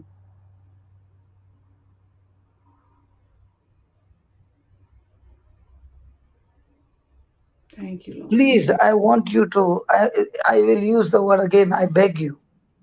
Please. And what hurts me is, all the teachings, the views will be in thousands. Mm. And Canada teaching will be only 400 and 500. The real juice which is there in among all the teachings is the Canada teaching. I'll tell you why. Because wherever we go, we have to stop it in 1, 2 hours or 3 hours. But Canada teaching, we can go for weeks. And it's a continuation. Mm. But you see on the YouTube, The views are the minimum. Mm. But if you really want to become giant in faith, get into the Canada teaching. Papa, Yeah. yesterday we had, the last 2 days in the weekend, we had children's retreat in our parish. Mm. And only 45 minutes, not, I won't even say 45 minutes. 45 minutes is given. In that 45 minutes, 15 minutes is gone off in announcements and this and that and all that. And half an hour you have to take one class for children between age group 13 to 15. What am I giving them? I'm giving them Canada class. Took a bag of seeds with me. Put the seeds, made them touch it, made them feel it. What I received in Canada, simple childlike faith, was given to those children. This Canada class as is not, it has not been information for me. We are all very happy getting information, but what about transformation? Where now that we are transformed, we are going and giving, planting these seeds, because the seed that Papa Johnson shared in my life was the seed. When I went and I shared it with someone, it became harvest. And a beautiful brother came and asked me something which really took me, hit me right in my gut. These children next year, they will be 16 years old. Where are they going from here? Up to 15 years old, they are here in this category of, children's ministry. What's happening to them after 16? We've got no youth group.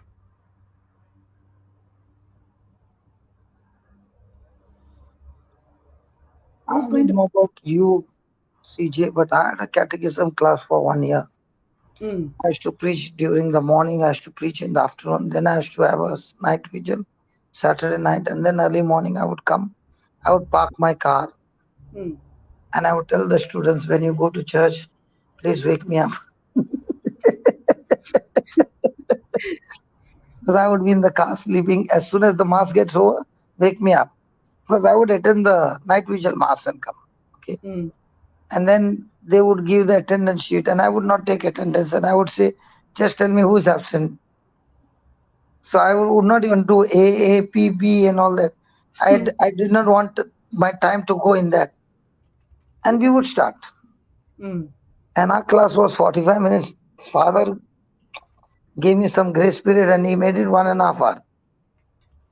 After 3 months came the complaints. The complaints were that the parents wanted to attend the catechism class.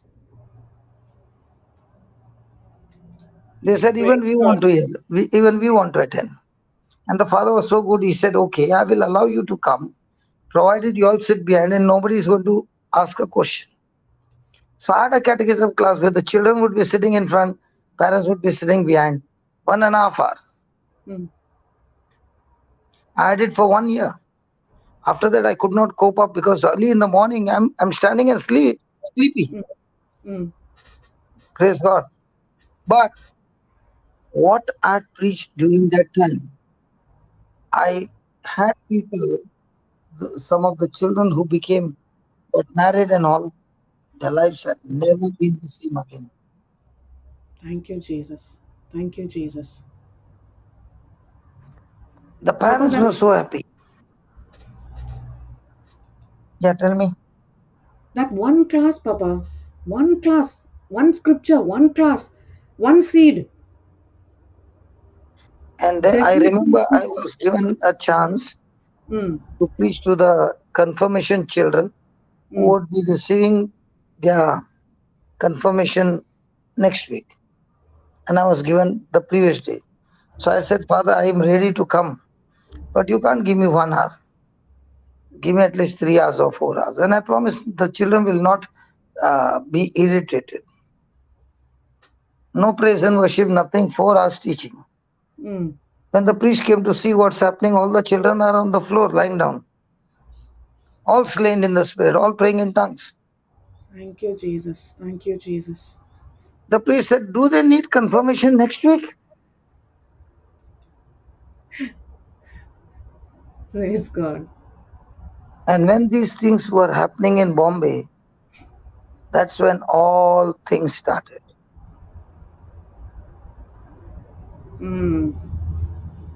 I hear you. You know the supernatural demands your obedience. Yes, absolutely, Papa. Obedience of faith to the scriptures that you are studying. Amen. So when I'm studying the scripture speaks to me about obedience, not only obedience, but much more than that, to believe, to enforce what I'm studying. So when you are studying something, God surely tells you to do, to enforce. And you have a commitment from God that He will never lie to you. He is faithful to perform His word. Amen. Amen. And you confirm to Him that your faithfulness to believe in His word. Yes. And when these things happen, you'll see signs and wonders manifesting in God's glory because of your obedience of faith. Absolutely. Do you know in our team, CJ, if they want to show God's glory and the preacher goes and preaches on tongues, never ever it has happened in our team. Forget about we, in our team. When they preach on tongues, that the glory of God did not come there. We don't pray for tongues. We preach the scriptures, your birthright, your inheritance for tongues. Amen. And those who have been praying for 15 years and 10 years, and we call them first and we say, you are the first one to speak. Praise God. So now in our retreats, we have the gift of tongues on the first day. Not on the last day. Other retreats, you have baptism on the last day. We start with the baptism and then we start with the preaching. Praise God. Praise God. Praise the Lord. Thank you, Jesus. Is that right, Jude? Yeah, Papa, 150%. First at tongues. No, but are the children getting those tongues? Are the people getting those tongues? But Yes. if the person is not preaching, he has not preached, and he's telling them that you will receive tongues, it shall be a big, very big failure. Yes. Why the preaching should be there? But the preaching will help them to repent of their unbelief about what they had heard, the lies of the devil, and they will now begin to believe the truth. They will respond to what is being preached. And when they respond to what is being preached, there will be confirmation. And they read that Mark 11 and Mark 16:20. Read that Mark 16:20.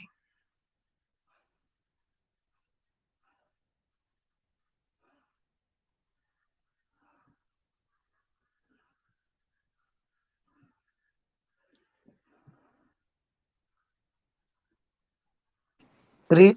Hello. Mark 16:20. Like And they went forth. Cruz, Sorry. one now. Can you put your mouth a little away from your mic, please? Sorry. Better? Yeah, a little more. Okay. Yeah. Thank you. Now tell me, did I see you? No. Then how come I know your mouth is so close to the mic? I got a vision, brother. Praise God. CJ, I got a vision. Not a No, vision. no vision. Experience. What experience? Similar The sound. mistake. No, the sound was, the air also coming, the voice was not clear. There was jarring because Okay. he actually put his mouth inside the mic only. Actually, yes. Cruz, Yes. We just got a parable now. Amen. Praise God. Amen. Amen. You want to speak on the mic, and your unbelief is saying, if I go close to the mic, the sound will be clear and loud and crisp, not knowing that it was really jarring. So now when I told you, Cruz, can you please get your mouth off the mic, go at a distance? You believe me. Cruz, you believe me, man. You believe me. Believer, believing in the word of God. And you opened your mouth and you spoke. Can you speak now? Yes. See how Can you clear hear you me are. clearly? Okay. Very clear, sweetheart. Absolutely clear. Now read. Okay. Verse 20. And they went forth and preached everywhere. They The went forth Lord, and prayed everywhere. Preach. the Lord, Hey, come on, Cruz. They went sorry, I'll forth read and again. prayed everywhere. And they went forth Preach. and preached everywhere. They went forth and prayed everywhere. Preached everywhere. They went forth and preached everywhere. They went forth and prayed everywhere. They went forth and preached everywhere. Do you know when I say this, people say he's against praying. I'm not against praying. I am against you operating what Jesus never said that. He said, when you go everywhere, you preach. Why do you need to preach? Because preaching teaches the person to make the corrections. Preaching helps the person to know the truth. Preaching helps the person to repent. Jesus went around preaching and teaching and healing. He did not go around praying. He prayed when it was a time for praying, building himself. But when it came to the crowd, he was preaching, he was teaching, and he was healing. Yeah, read again, Baba. And they went forth and preached everywhere, the Lord working with them and confirming the word with signs following. So Amen. what? So what if they did not preach? Was there any reason for God to work with them? Not really. So if you have a whole night vigil and you give me 40 minutes to preach, and you take all the other time for every other thing. Now, did the people hear the teaching? In 40 No. minutes, I have not even started it. Introduction. Because you want to dig deep and get that unbelief out. So when Yeah. the preaching is going on, is the Lord coming and working with us? Yes. Yes. Where the word of God is, there is the Spirit of God. And Yes. when the word of Yes. God is preached, it's the job of the Holy Spirit to go around and destroy the unbelief in people and help them to understand the truth. Praise God. So I know, and I know when I open my mouth and I speak the word of God and I'm preaching the word of God, the Lord is working with us. Thank you, Jesus. And not only that, God is committed to confirm the word that was preached. My job is not to confirm. Remember this. My job is not to confirm. My job is to preach and show them the truth and enforce the truth by my faith. And now it's the work of the Holy Spirit to confirm what has been preached with accompanying signs and wonders. Thank you, Jesus. Can you write down this? God was working with the apostles. Can you repeat again? God was working with the apostles God was working with the apostles as they went out to preach, as they went on to preach, confirming the word confirming the word, with signs and wonders. signs and wonders. That means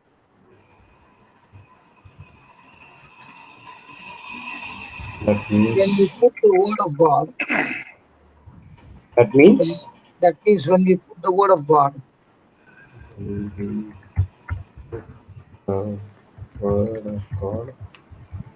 to work in faith, Work faith. faith, God is committed. God is committed to confirm it, To confirm it. and His confirmation, and His confirmation is what results in the release, results in the release of signs and wonders.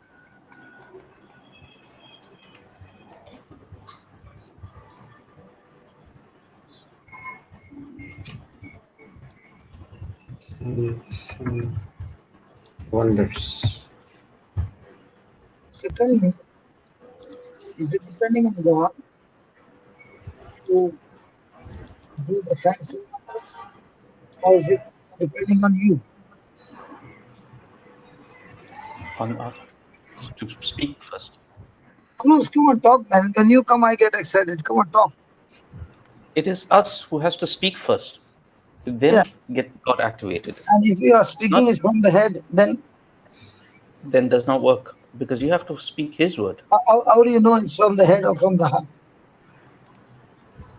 Because if it's not there in the Bible, and if it's No, the not, scripture is the same. Sorry. The scripture is the same. What is speaking is the same scripture. then I wouldn't know the answer to this one. Sorry. If it is from the heart, your Will confidence is so strong that you can tell that person, are you ready for a miracle? It's not an empty bullet. It's a loaded shell. And the moment you say, there was a lady today whose voice was gone for 30 years. Was it 30 years? 30 years. She could not speak for 30 years. And I dealt with it as a demonic spirit. Everybody knows that she can't talk. And started attacking that spirit and commanded to come out. And it came out with a shriek, so loud that she did not even need a mic for it. Jesus. What if the faith was not enforced?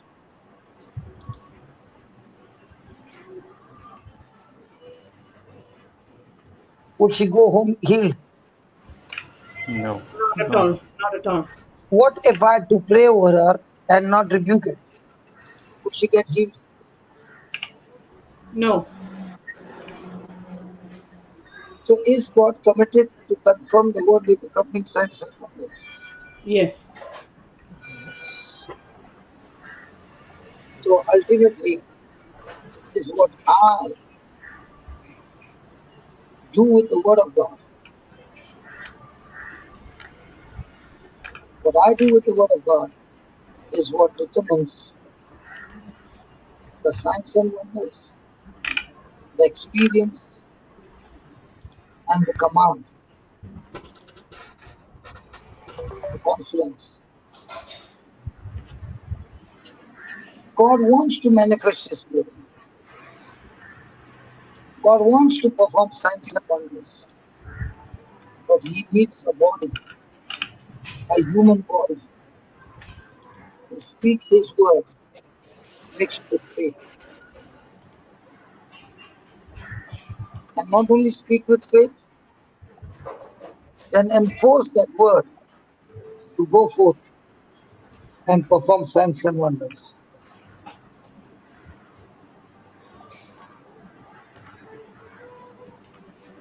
So when I understand the truth,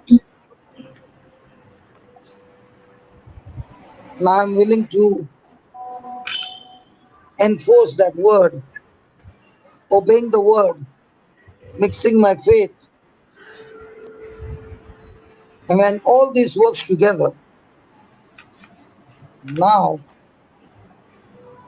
I'm ready to put.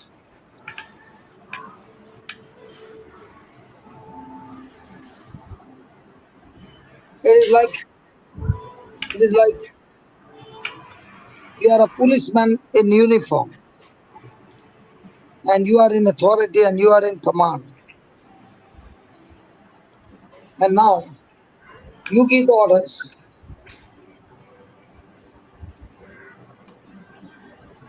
and the supernatural starts.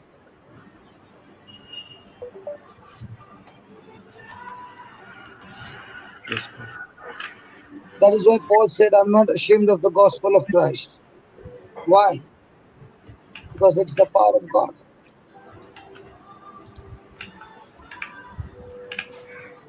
Power of God unto salvation. To everyone who believes.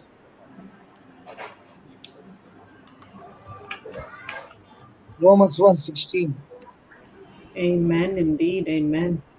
And this scripture helped me to start the rehab center. Because I had the first retreat, live-in retreat for alcoholics and drug addicts, 25 of them.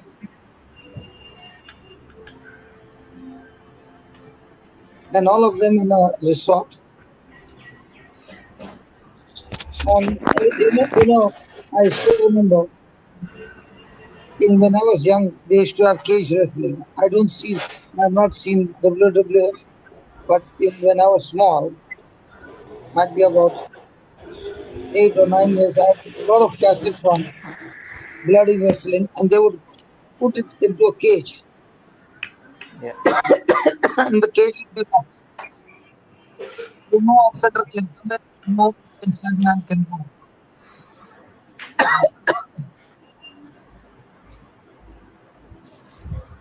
And the wrestling is. When I saw that 25 drug addicts in that hall, I felt myself that I'm in command here. Hardcore drug addicts. And the Lord said, you got the first 2 hours to finish them. And if you don't finish them, they'll finish you. So all that I needed to bring them into faith. So 25 of them, and I started sharing my story.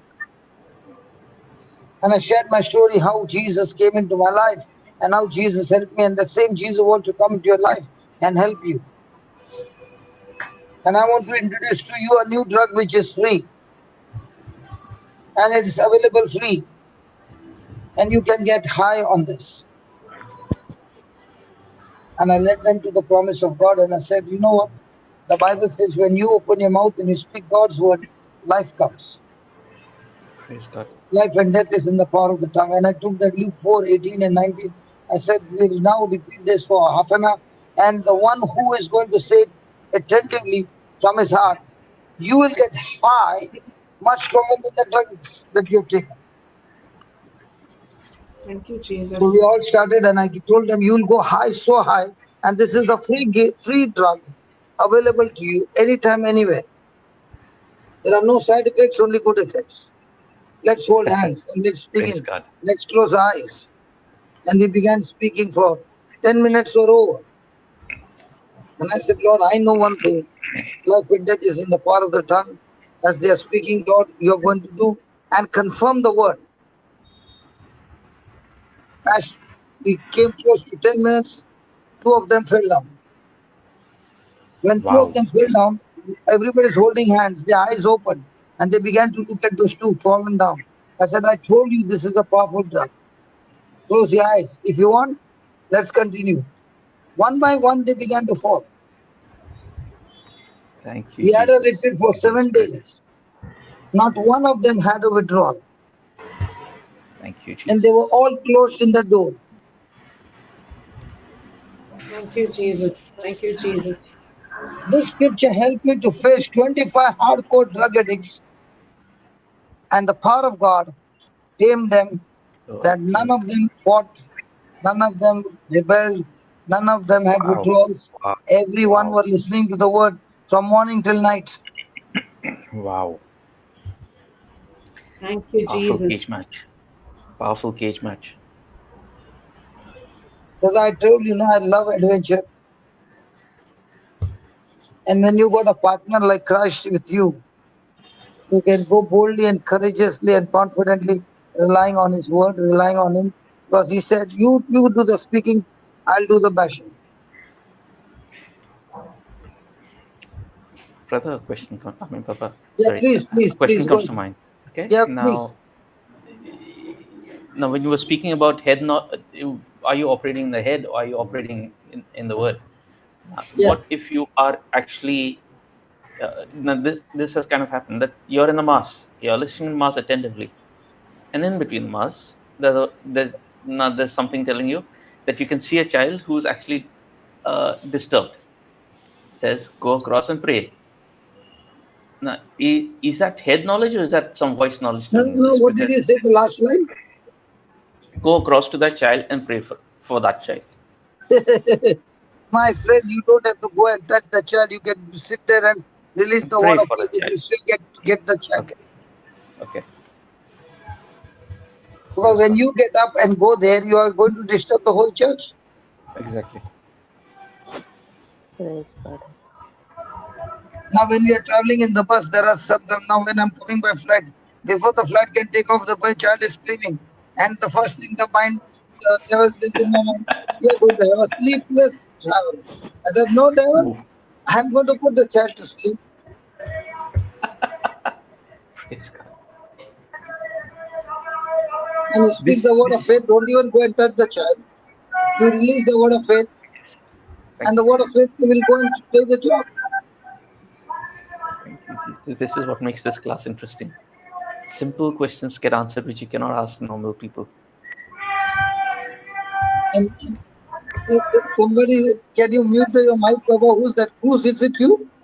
No, not mine. This is coming Who's from Mike? elsewhere. No, there's a background noise of somebody screaming from outside. Yeah, who's that? Whose mic it is? It's mine. It's mine. So can you mute it, Baba? Praise God. Praise God. You know, Cruz. He is putting us to the test whether we get irritated. Father, we thank you, we praise you. We bless Brother Jude and his family in Jesus' name. And the fellow Amen. who's shouting outside, Lord, increase his business in Jesus' name. Amen. Amen. Amen. Amen. So now tell me, did I go and meet that man over there? No. Cruz? No. So do you need to go and come on? The word of faith can go even to the moon if you got some relatives there.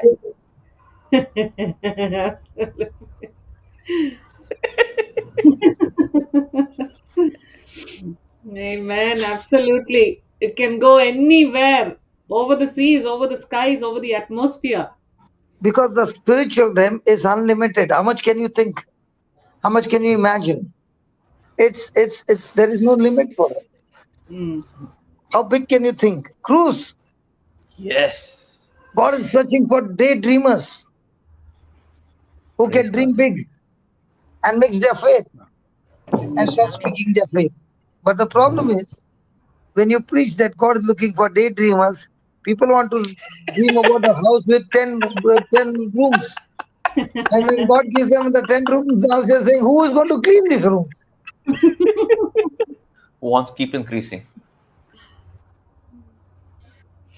Why not dream from the kingdom of God? Amen. Amen. Praise God. Because the moment that you make dreams which are carnal, you know where this person is using the scriptures what for. Look at Sister Sinjana, she has come with something in between. She's praise the Lord, praise the Lord. I could hear it. Thank you, Where Jesus. Sister Sinjana? No, just I entered, brother. Good morning, and You brothers just and entered and you sisters. started. Yeah, tell us what did you No, bring today? you were saying that Recently, we can sit and pray for all over the world and bring people, even moon also. I was meditating on that same thing from last yesterday, the paper yesterday onwards. So how effective it is. When I listen the testimony of Sister Clara, it was very touching, and it is 2 days I took to meditate and reflect on her faith. So faith can work wonders. I mean, I believe. So same thing happened yesterday. I got a one message saying that my niece was not keeping well and having high fever, and my other sisters and all are sending message saying that take care, but she got missiles or something, no, in the body. So all this, I just did not tell anything. I sent her praying in tongues put on, and I went to the chapel and prayed for her 1 hour in tongues. That's what. I did not get worried and all. So she is in Dubai and I am here. So suddenly it came to this morning. My sister sent message. Her fever is come down and she slept well. Praise God. Amen. So only faith. There's no need to go and touch sister, or anything. Pray over. Yes. sister, Yes, brother. if I would have been in your place, I would have never made that prayer. So, brother, how it is? When I hear somebody from the home or somebody from the family or somebody close who give me some bad news that they are in trouble, I say, praise God. Now, Lord, the prodigals are coming back. Yes, yes, that's what. That was in I my will mind not only. say I did God not. heal. I will not say God heal the child first. No. I say God get them all into the truth and let the truth set them free. Yes, yes, brother. Praise God. This. What? Sometimes I'll tell you. In my early days, my purse used to open for everything, and I would go to the houses where there was problems, and I would open my purse and put the money there. One day, when I was there, the Lord said, "Don't you open the purse here?" And I said, "Lord, they don't have money to eat food." He said, "I told you don't open the purse here." So I made a prayer and I did not give any money and I came out. And then I began to ask God, God, tell me, don't you say feed the poor? So I'm confused. Did I hear your voice or did I hear Satan's voice? Can you please explain to me? And he said, go to the prodigal son and see. When he had lost everything and he had no money, he went to his friends asking for help. And the Bible said nobody gave him help. When he did not get help, he went and found a job. And he ended up eating food of the pigs. If he had not reached there, would he come to his senses? Hello? No. So, Yes, brother. he would have not come to his senses. Would he come home? No. So, every problem is not a problem to kill you. Every problem you should use it that God use this problem and let them take a U turn, fill them with so much of grace that they will take a U turn and come back to you permanently. Amen. Amen. Thank you, Jesus. Amen. You know what the Amen. Lord Thank you, said? brother. This person is now cornered and is about to give his life to me, and you go and solve his problem. Now you became his God. He doesn't need God now. Mm. That's why those who are led by the Spirit of God, they will do things led by the Spirit of God. The other person will think, what is he doing? But he knows what he's doing because there are many times you don't understand why God is saying to you to go there and do it. Okay, I'll give you an example. One day, the Lord told me early in the morning, 5:30, to go to a particular place, to a particular person's house, and I don't know him much, but he told me go there. Now during winter on the bike, I used to put the newspaper inside my shirt, and I would go. And when I went early in the morning, he opened the door and he asked me, brother, everything is all right? I asked him the same, everything is all right? He said, yes, everything is all right. I said, God told me to come here and give you some word to preach. And then he said, listen, everything is all right with me. You want to preach? My wife is inside. Go and preach to her. She's the problem. Do you know me? I'm in this Legion of Mary. I'm in this. I'm in this. I'm in this. I'm in this. And can you see the window? From here, I can see the altar of the church. I'm in everything. So I said, God, okay. And I spoke to the wife and I left. I did not understand why should God wake me up at 5:30 in the morning.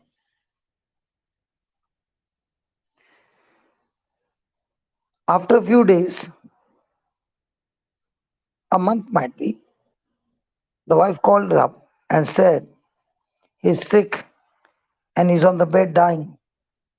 Can you please come? So I went to meet him.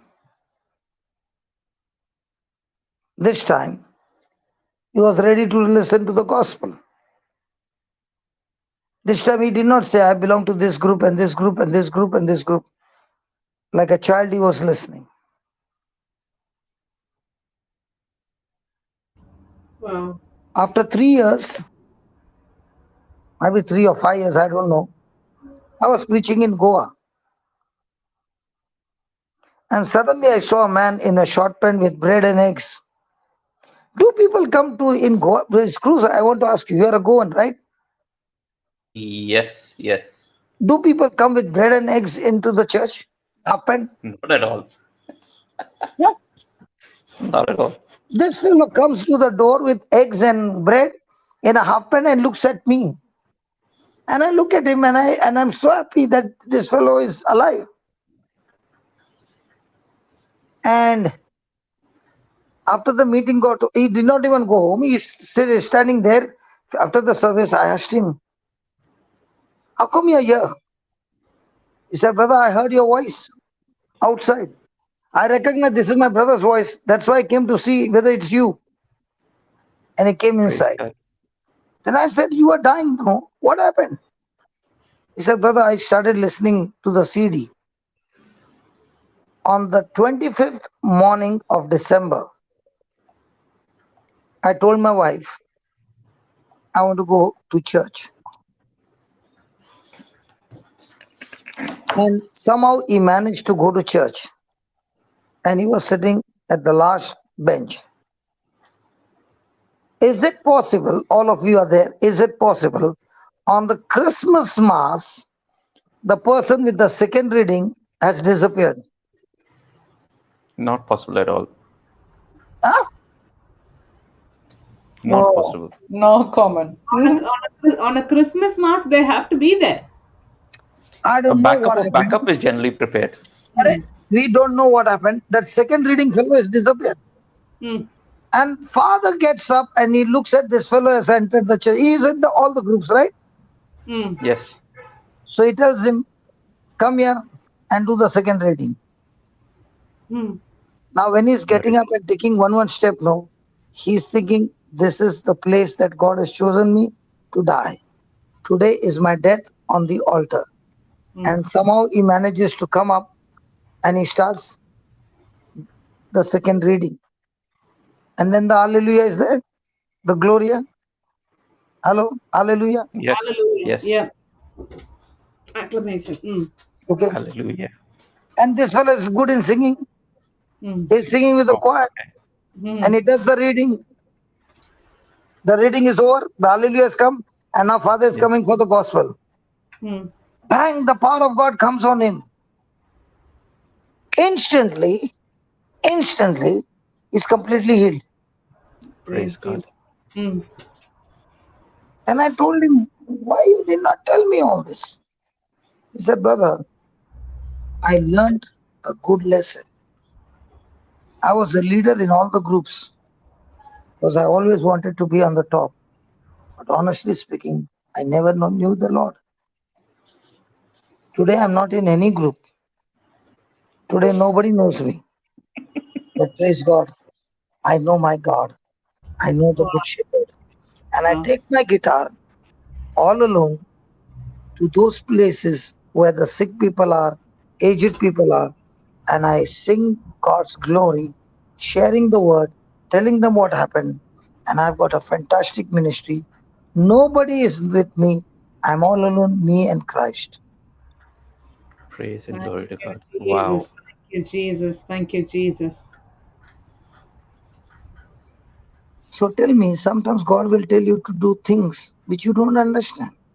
Mm. How do you feel at 5:30 in the morning? You're going on the bike and you reach there, and that man is saying, "Don't preach to me, preach to my wife. She's the problem." Mm. But the question is, at 5:30 in the morning, how do you discern the voice? Do you recognize your wife's voice on the phone? Yes. In the same way, when a person is on the no. Do one thing, sweetheart. Yes. Go to the France teaching of this retreat. You will see each one being called and God revealing what is happening to each one. That is called as relationship. It's not a fluke game. It's Amen. a sure shot game. And, Amen. and, and, and in this game, point blank shooting.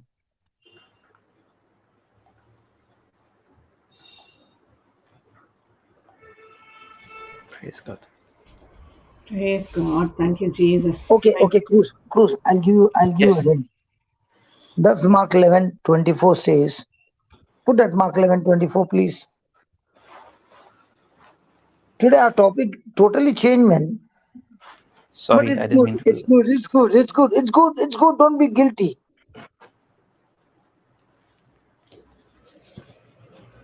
24. Yeah, Cruz, you have to read. Mark 11:24. Therefore I say unto you, what things soever ye desire, when ye pray, believe. Pause. Read that again. Therefore I say unto you, Pause. what Then what things soever you desire, pause. Now tell me, do you desire to hear the voice of God? yes, Then, when you pray, when you pray, you speak to God your desire or your problem, Cruz.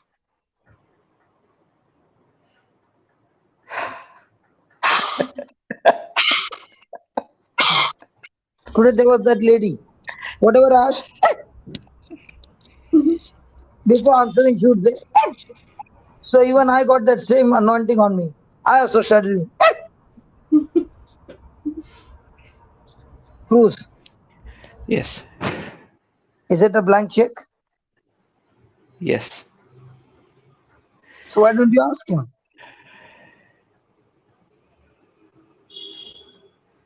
So when you pray, do you talk about your problem or do you talk about your desire?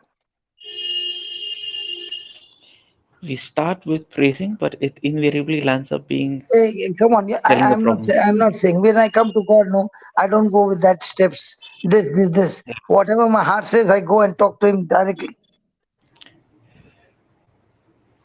Yes, Hey, brother, don't be on step number 1. Okay, 10 minutes. I praise God. Or step number 2. Okay, I thank God for another 5 minutes. Look at the watch. no, Okay, now my time is now. Let God, I'm ready for my desire.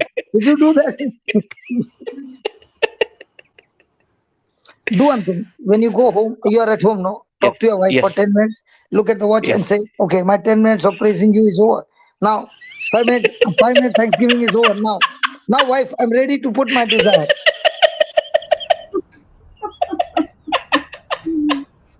Don't laugh, brother. You are insulting me.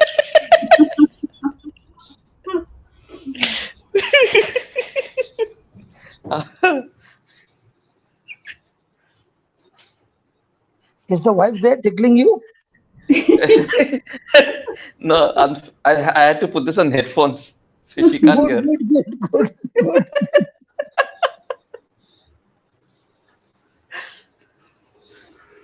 When you love somebody, there are no rules here. Amen. Amen. Amen. I'll tell you one thing. Yes, My dad and my sister were very, very close. And I was very, very close from the other side. You understand? Mm-hmm. When dad would come to this room, I would disappear in the next room. Mm-hmm. But my sister was very close. Mm-hmm. So she could go and sit with dad for hours without fear. Mm-hmm. I could not even go and ask him, bless me. So much I was having that irritation. Was my dad bad? No. But No. was my relation bad with him? Yes. Why? Mm. Because of my own action. In the same way, when your desires change from worldly to godly kingdom, you are just jumping on his lap, putting your arms around, sitting on his lap with your lips to his cheek, and you're telling your desires. Praise God. Praise God. And when you're telling the desires, he says, okay, believe that you have received it and you shall have it. Amen. Praise God. Amen. What a beautiful vision that is, Papa. Papa. Sitting on his lap and CJ, yes. I want to tell you, Mm. I study my relationship with God Mm. as I was living my relationship with my parents. Mm. Because I was living a bad life, I could not get along with them. Whereas my sister could go and sit with them for hours together, and I could not sit for 5 minutes. I would be irritated.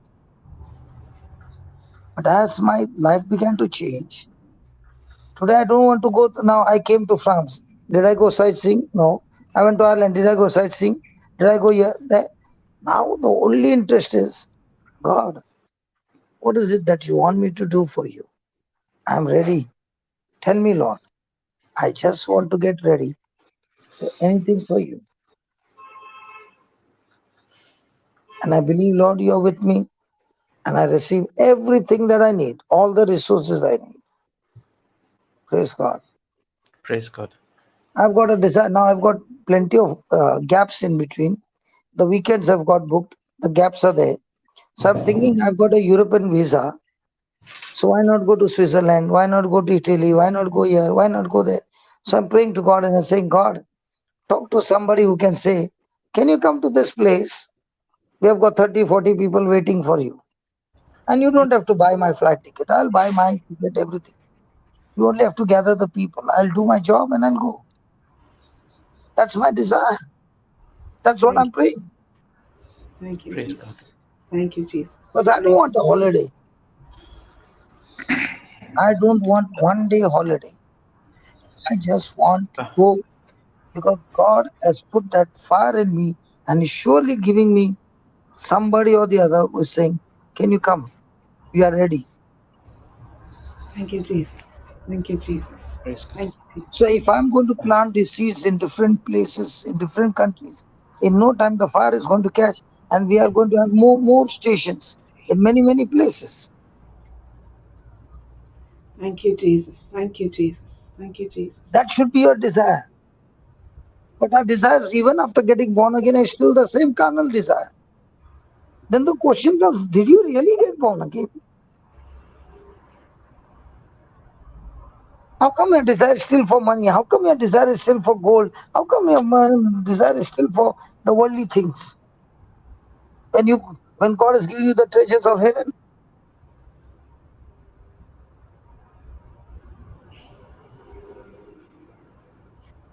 Okay, you all continue, Baba.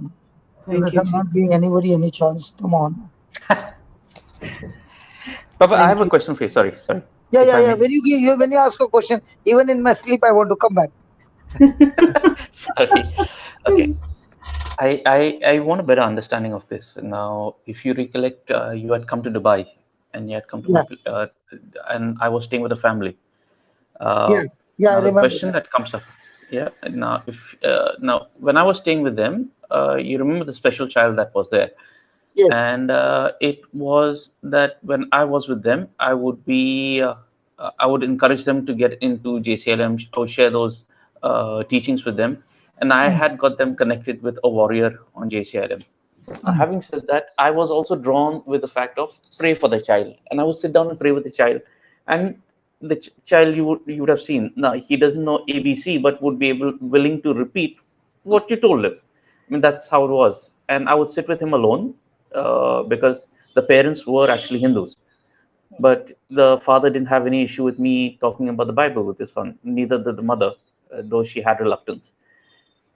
Now over there, I was praying, but I mean, I was led into saying, pray for him today, give him the preach. I mean, and there would be a lot of time where the word preach would be from the heart, and there would be tears and so on and so forth. But the manifestation could not be seen. Now, is it that now what? Sorry if I'm asking the wrong question, but how do I know whether I was doing the right thing or not? Now go to Mark 4:26.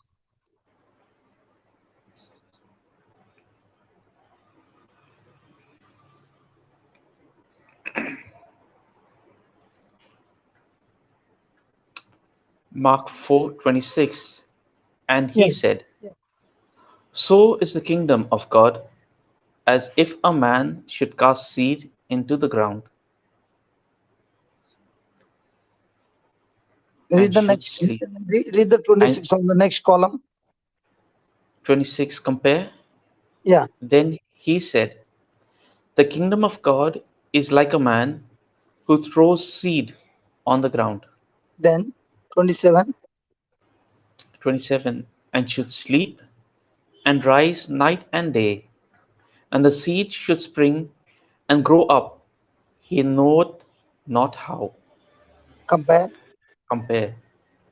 And he goes to bed at night and gets up every day, and in the meantime the seed sprouts and grows. How it does this, he does not know. So why do you say nothing happened? Sorry, Jesus.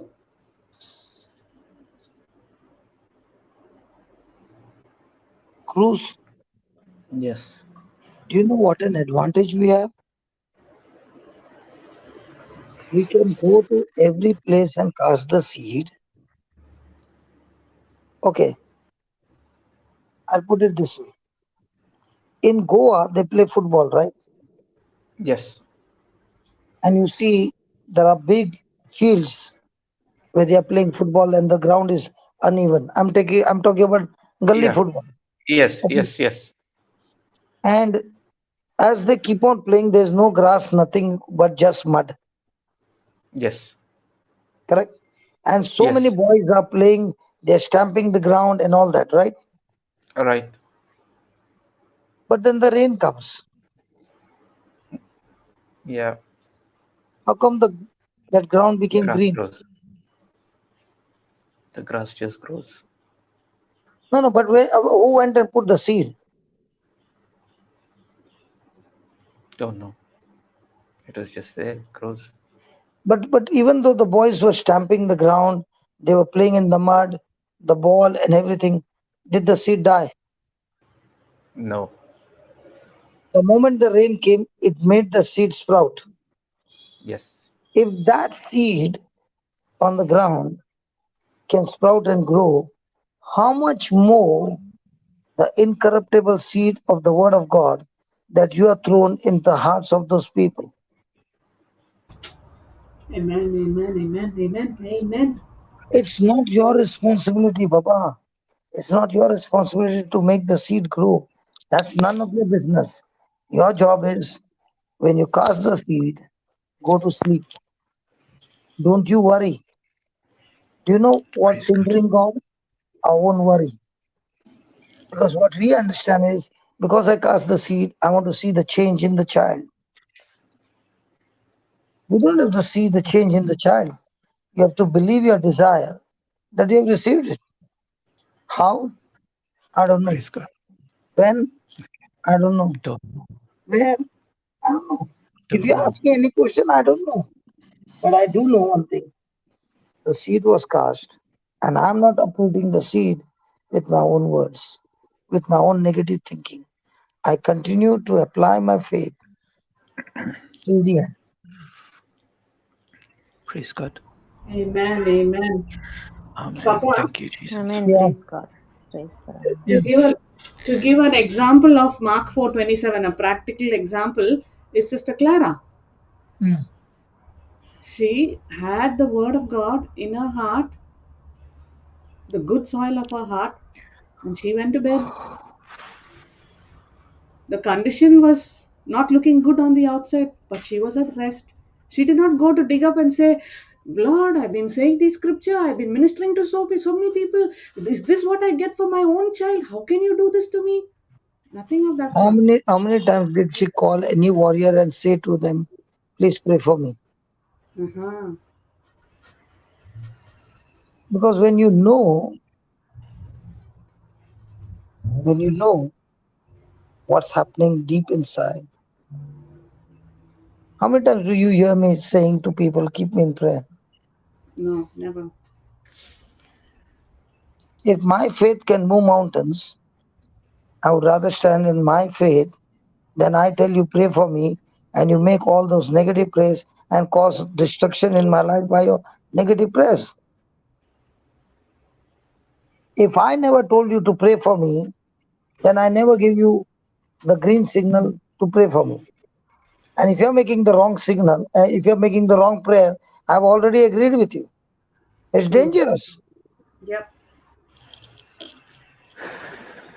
And people get messed up because they are saying, I'm in the intercession group, but doesn't know the word of God at all. Papa, that is why in the class that you gave us on Friday, you were teaching us about expectation. Yeah, And that was where we stopped of course today we are on a different subject, but you said the people in the kingdom of god who understand the truth know what to expect when they plant the seed. absolutely. And especially this pray for me is so dangerous, Baba, Mm-hmm. because the person whom you ask to pray, and that person might be in the intercession group praying for 6 hours and 8 hours, but doesn't know the word. What you will be praying?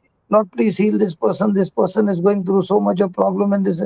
He's not praying. He's telling facts to God on your behalf, and you gave him the permission, and you agreed with him. And the Bible says, where two or three agree anything on earth, it shall be done. Dangerous.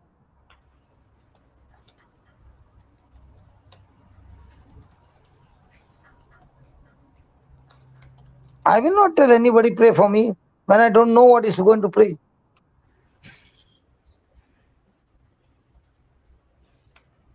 And you look at those people who go and tell everybody pray for me, their lives are more messed up than anybody else.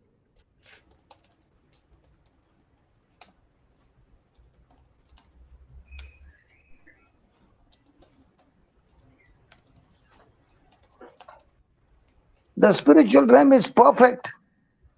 Amen. Amen. Amen. Amen. And Papa, the And because seed. it's perfect, you can rely on it perfectly. Amen. Amen. Amen. There's a guarantee, brother. Yeah.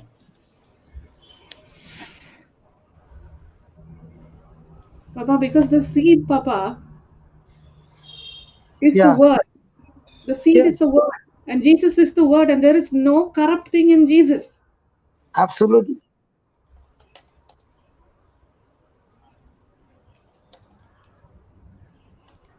Now, actually, when we look at our Christian living, Papa, one seed died, Christ. Yes. And see the harvest now from one seed. That's why in the harvest also, it's very important that we teach them the word. If Clara was not in the word, she would have been utterly destroyed. Or she would have got excited because this man is giving a lot of visions. Mm. I tell you, you start giving visions and you start giving knowledge and you start giving all those things, the church will be full. But there is another way of astrology, horoscope, Mm. under the Mm, name of mhm, mm, Jesus. Mm. mm. When somebody gives you a vision, that vision should draw you closer to Christ, not closer to that person.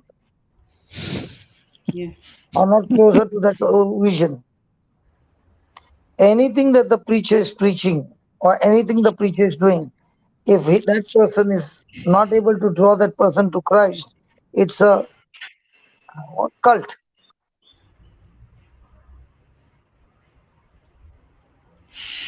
Not the truth at all.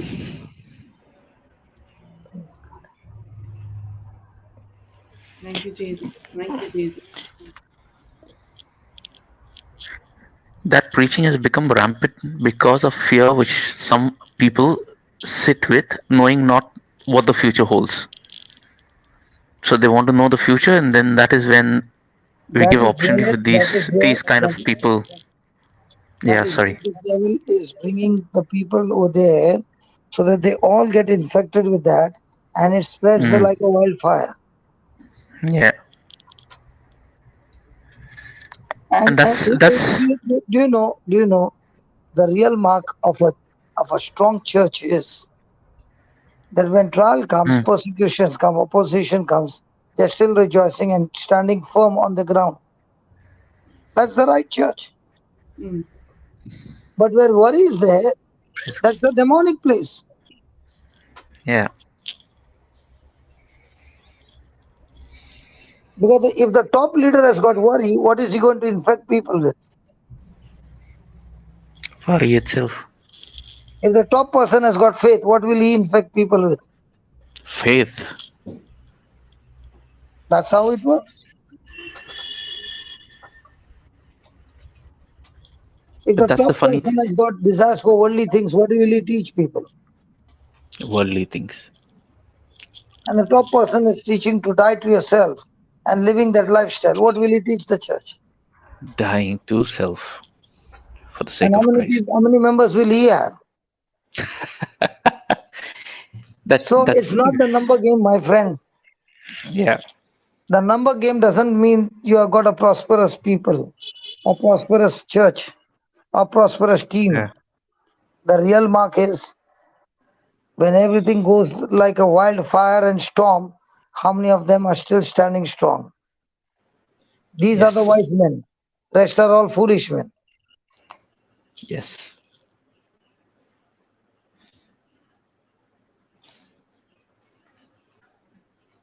So it's up to you where you want to stand. Sorry, Sister Sinjana, you were saying something and I took over from there. No, nothing, brother.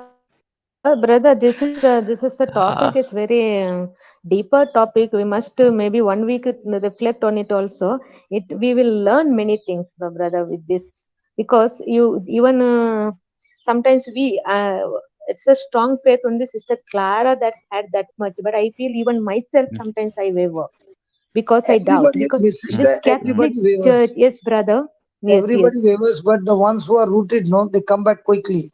Exactly, exact. mm. That is true. That Yes. is true, I believe.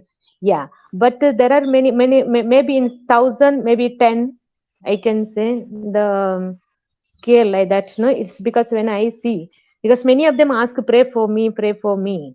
So that's.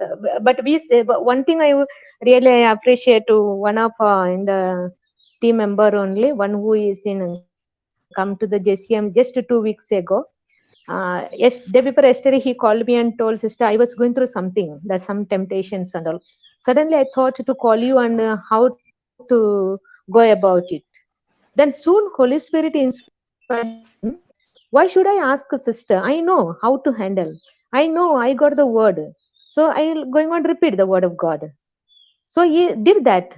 The Spirit of the Lord has appointed me himself as, and the Spirit of the Lord is upon me, and he himself has anointed me, has set me free. All this he was repeating, he automatically went off. That is the thing I believe that you also trying to instill in us, and we too has to be done the same thing. But unless and until I am formed, that like you, that sort, no? That it is the word I believe, no? The same thing in the I was reflecting on it in even in the church and all. I don't know how strongly we give the truth. Thank you, Jesus. When you live It's a the deep truth, reflection. It is. Yes, brother. when you live the truth, You are not mugging up. You are sharing your experience of what the truth has done to you.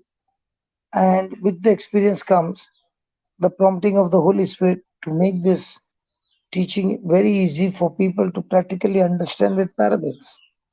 Exactly. Even Mark 4:26 also. That's a very meaningful, and I too used to tell others. And when you give this reflection, also it's the same thing. I used to always reflect once in one class, which I don't remember. You are told that Saint Paul was chained, and he knows that he doesn't know whether he is going to die or not, but he knows he chained in the legs and hands and all, and he was sitting and praising the Lord in the prison. Which human being is able to do that one today or any time when we are in the prison and in the chain? And that is the faith what I could I that after that is my perspective only changed, looking at the Sister, things. Praise God. Yes, brother. sister, we have the choir, no? Yes, brother. The choir should be selected with such kind of issues. Can you sing the same song with the same pitch, with the same thing when you are in a storm? And if you can't, then you are coming here only to perform. Exactly. I don't have any praise and worship team. If anybody wants to come, do the praise and worship when you are really in trouble. That's the time you put the see. I don't know to sing, but I will put the hymns at that time and dance like a madman. Because I'm going to rejoice with what God has already done for me so much. Even if nothing is happening now, but what He has done for me already, that only gives me to rejoice. And when God sees that kind of a heart, everything opens up for you.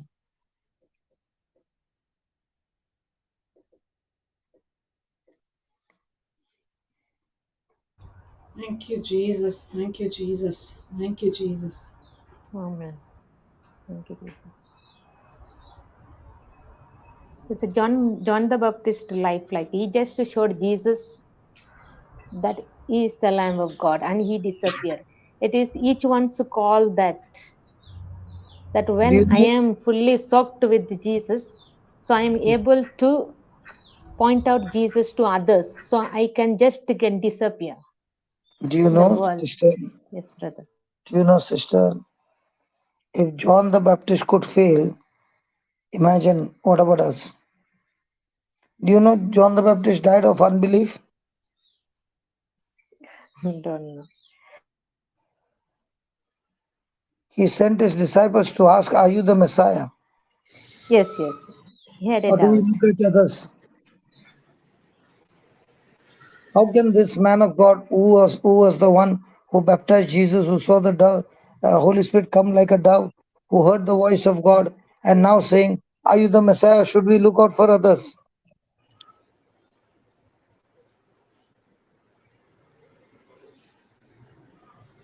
That's why, thank God, the Bible is not written about all perfect people.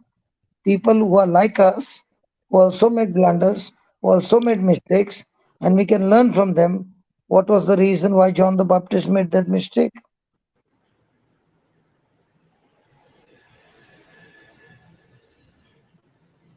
And he did not send the disciples once, he sent them again and again. And then Jesus kept the disciple waiting for, in one time, he kept them waiting for 1 hour, did not even give the answer, and then said, "Go and tell John the Baptist whatever you saw just now."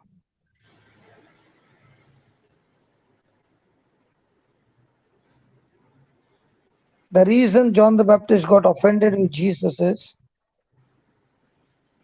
because he believed that Jesus is the Messiah who is going to overthrow the Roman Empire. He did not know that Jesus had come to establish his kingdom, the spiritual kingdom, not the physical kingdom. And he had sent all his followers behind Jesus. And when John the Baptist is in the prison, he's expecting Jesus to start a revolution against the Romans. And here is Jesus talking about love. He's talking about forgiveness. He's talking about mercy. Come on, Jesus, I sent all the followers behind you. What are you doing? It was a wrong interpretation from John the Baptist. And that's why Jesus is telling his disciples, go and tell John the Baptist what you see. When the Messiah will come, he will preach the gospel. He will set the captives free. He will open blind eyes. The oppressed, the depressed will be set free. Jesus even added, the dead shall be raised. He quoted from Isaiah 61. And there in the verse 2, he's talking about the coming of the Messiah and the vengeance of the Lord. Can you believe Jesus reading half the scripture? Have you ever heard anybody reading half? And that's what he did when he started his ministry. He opened the same book of Isaiah 61, read the first scripture, and the second scripture he read half. To tell the people that this scripture is fulfilled.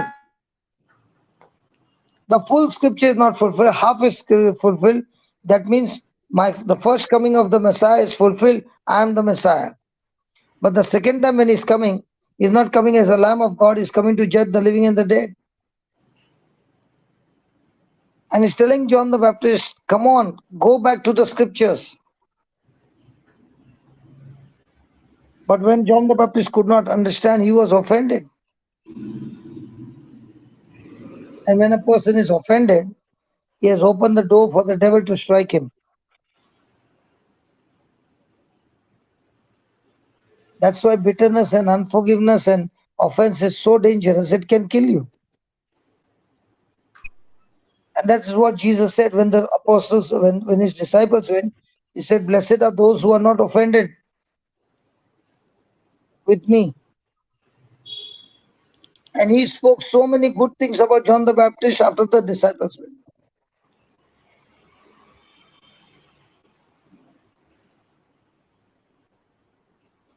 So how did John the Baptist got killed? He got killed by his own words.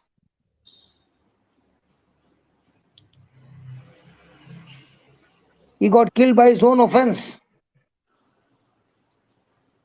Now, whenever I preach about this, people get offended. How can you speak about John the Baptist? It's written in the word.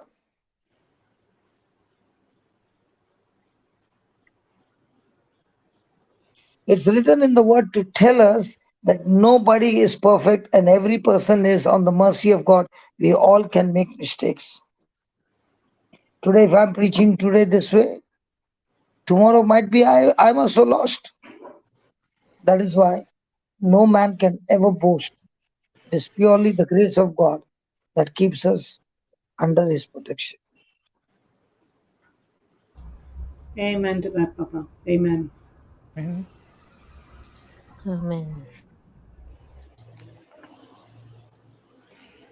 Praise God. Praise God. Papa, when you said that he died of unbelief, Yes. would that also mean that his soul was not saved? No. You are jumping to a big conclusion. Sorry.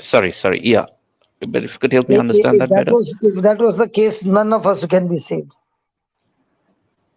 We are saved because of the mercy of Christ on the cross. We do make mistakes, but for every mistake, the penalty has been paid. The document has been nailed on the cross and we are forgiven. Yes.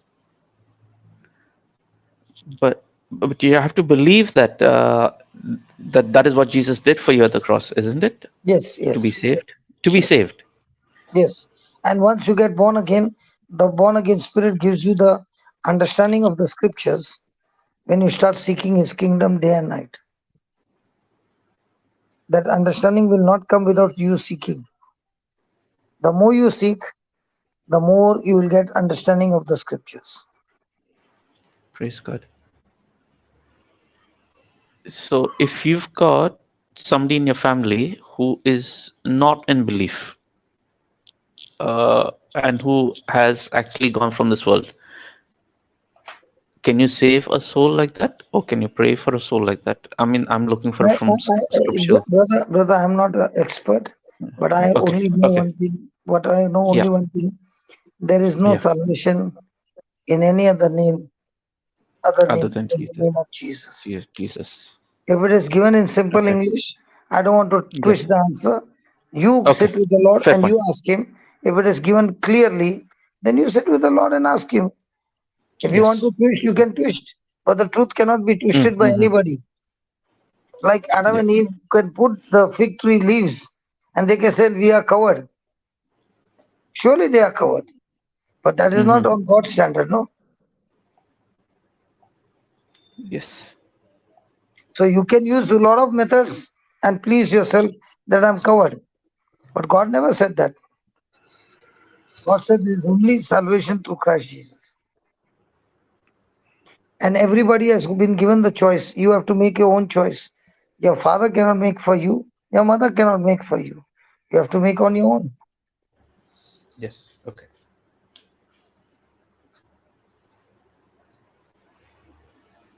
Okay, then today 9 o'clock, I think. Wow. Thank you. Thank you, Baba. Thank Yes, you. praise God. 9 past 9. Yes, Praise God, yes. Amen. Elizabeth is the only one going for midnight. It should be 11:30. Close Yeah, to 11:40. 11:40. Yes, praise Jesus. 11:40. Wow. She must be saying these people are not sleeping. What? They finish their sleep. What about me? I'm going to sleep. Praise God. That too Sunday evening. For her. Praise Jesus. Praise God. Thank Elizabeth, you. Wow. Yes, Papa. sorry for hurting you. For haunting me? For what? Hurting. Oh, for hurting. No, Papa. The love and the Word of God, that's nothing but hurt. It heals. Praise God. You know why I love the Canada class? But there's always a continuation and the continuation and the continuation. And so much of juice comes out every time. Thank you, Jesus. Thank you, Jesus. Praise and glory to God. Thank you. Thank you. Praise God. Thank you, Okay, Jesus. then we'll close down, Baba. Yeah, Papa. Thank you, Jesus. Tomorrow I'm in UK. You came back to UK. No, tomorrow I'm coming back to UK. Tomorrow Okay. afternoon is my flight. Praise God. Thank you, Jesus. So people in Switzerland, I'll be seeing you in Switzerland very soon, this month. Amen. Thank you, Praise Jesus. God. Thank you, I believe Jesus. and I received it in Jesus' name. Thank you, Praise Jesus. Amen. So Amen. there Amen. are some more. So there are some more holidays that are there. Holidays means empty days are there. You can definitely call up. Don't send me on the WhatsApp. Just give me a WhatsApp call because I will be having 1200, 1300 messages. Not possible to search for your message. Give me a call on WhatsApp. My SIM card will not work. I'm not international. Uh, I don't. My SIM doesn't have international. Okay. Thank you, Jesus. Hallelujah. Thank you, Papa, for a wonderful sharing that we studied from Sister Clara's testimony. Thank you, everyone, Dr. Elizabeth, for your wonderful revision. Dr. Sister Christina, for your sharing about the word you gave your experience. Praise God, Brother Bruce. As usually, you came with good questions, which helped us to learn much more in the kingdom of God. Praise God. So let's pray in tongues for a few minutes and then we will close this session with a thanksgiving prayer. And we will back again tomorrow morning at 6 a.m. with much more insights and revelations. Praise God. Thank you, Jesus. Arabala hashi dedi dedi shekara habaru hoboro hobo. Doro shekeri dedi shekara habaru hodoro shekeri dedi shekeri dedi. Dara shekeri dedi dedi shekeri dedi. Doro shekeri dedi dedi. Eri babu shekeri dedi Rihete Rishiki Tirihi Boboro Very Barashata Thank Rastalara Hasi Kitari Rastalara Hasi Kitara Hisi Lehe Rebeberi Shiki Riboboro Boro Rastalara Hara Bahara Salara Bahara Salara Hasi Rehe Rebeberi Bishiki Bohoro Baha Lahara Bahar Niara Bahara Hase Oh, so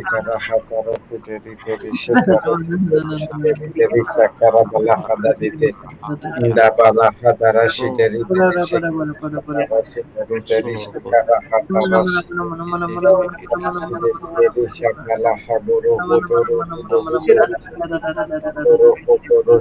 Ahara Bahara Bahara Hase Ehe Rebeberi Bahara Lai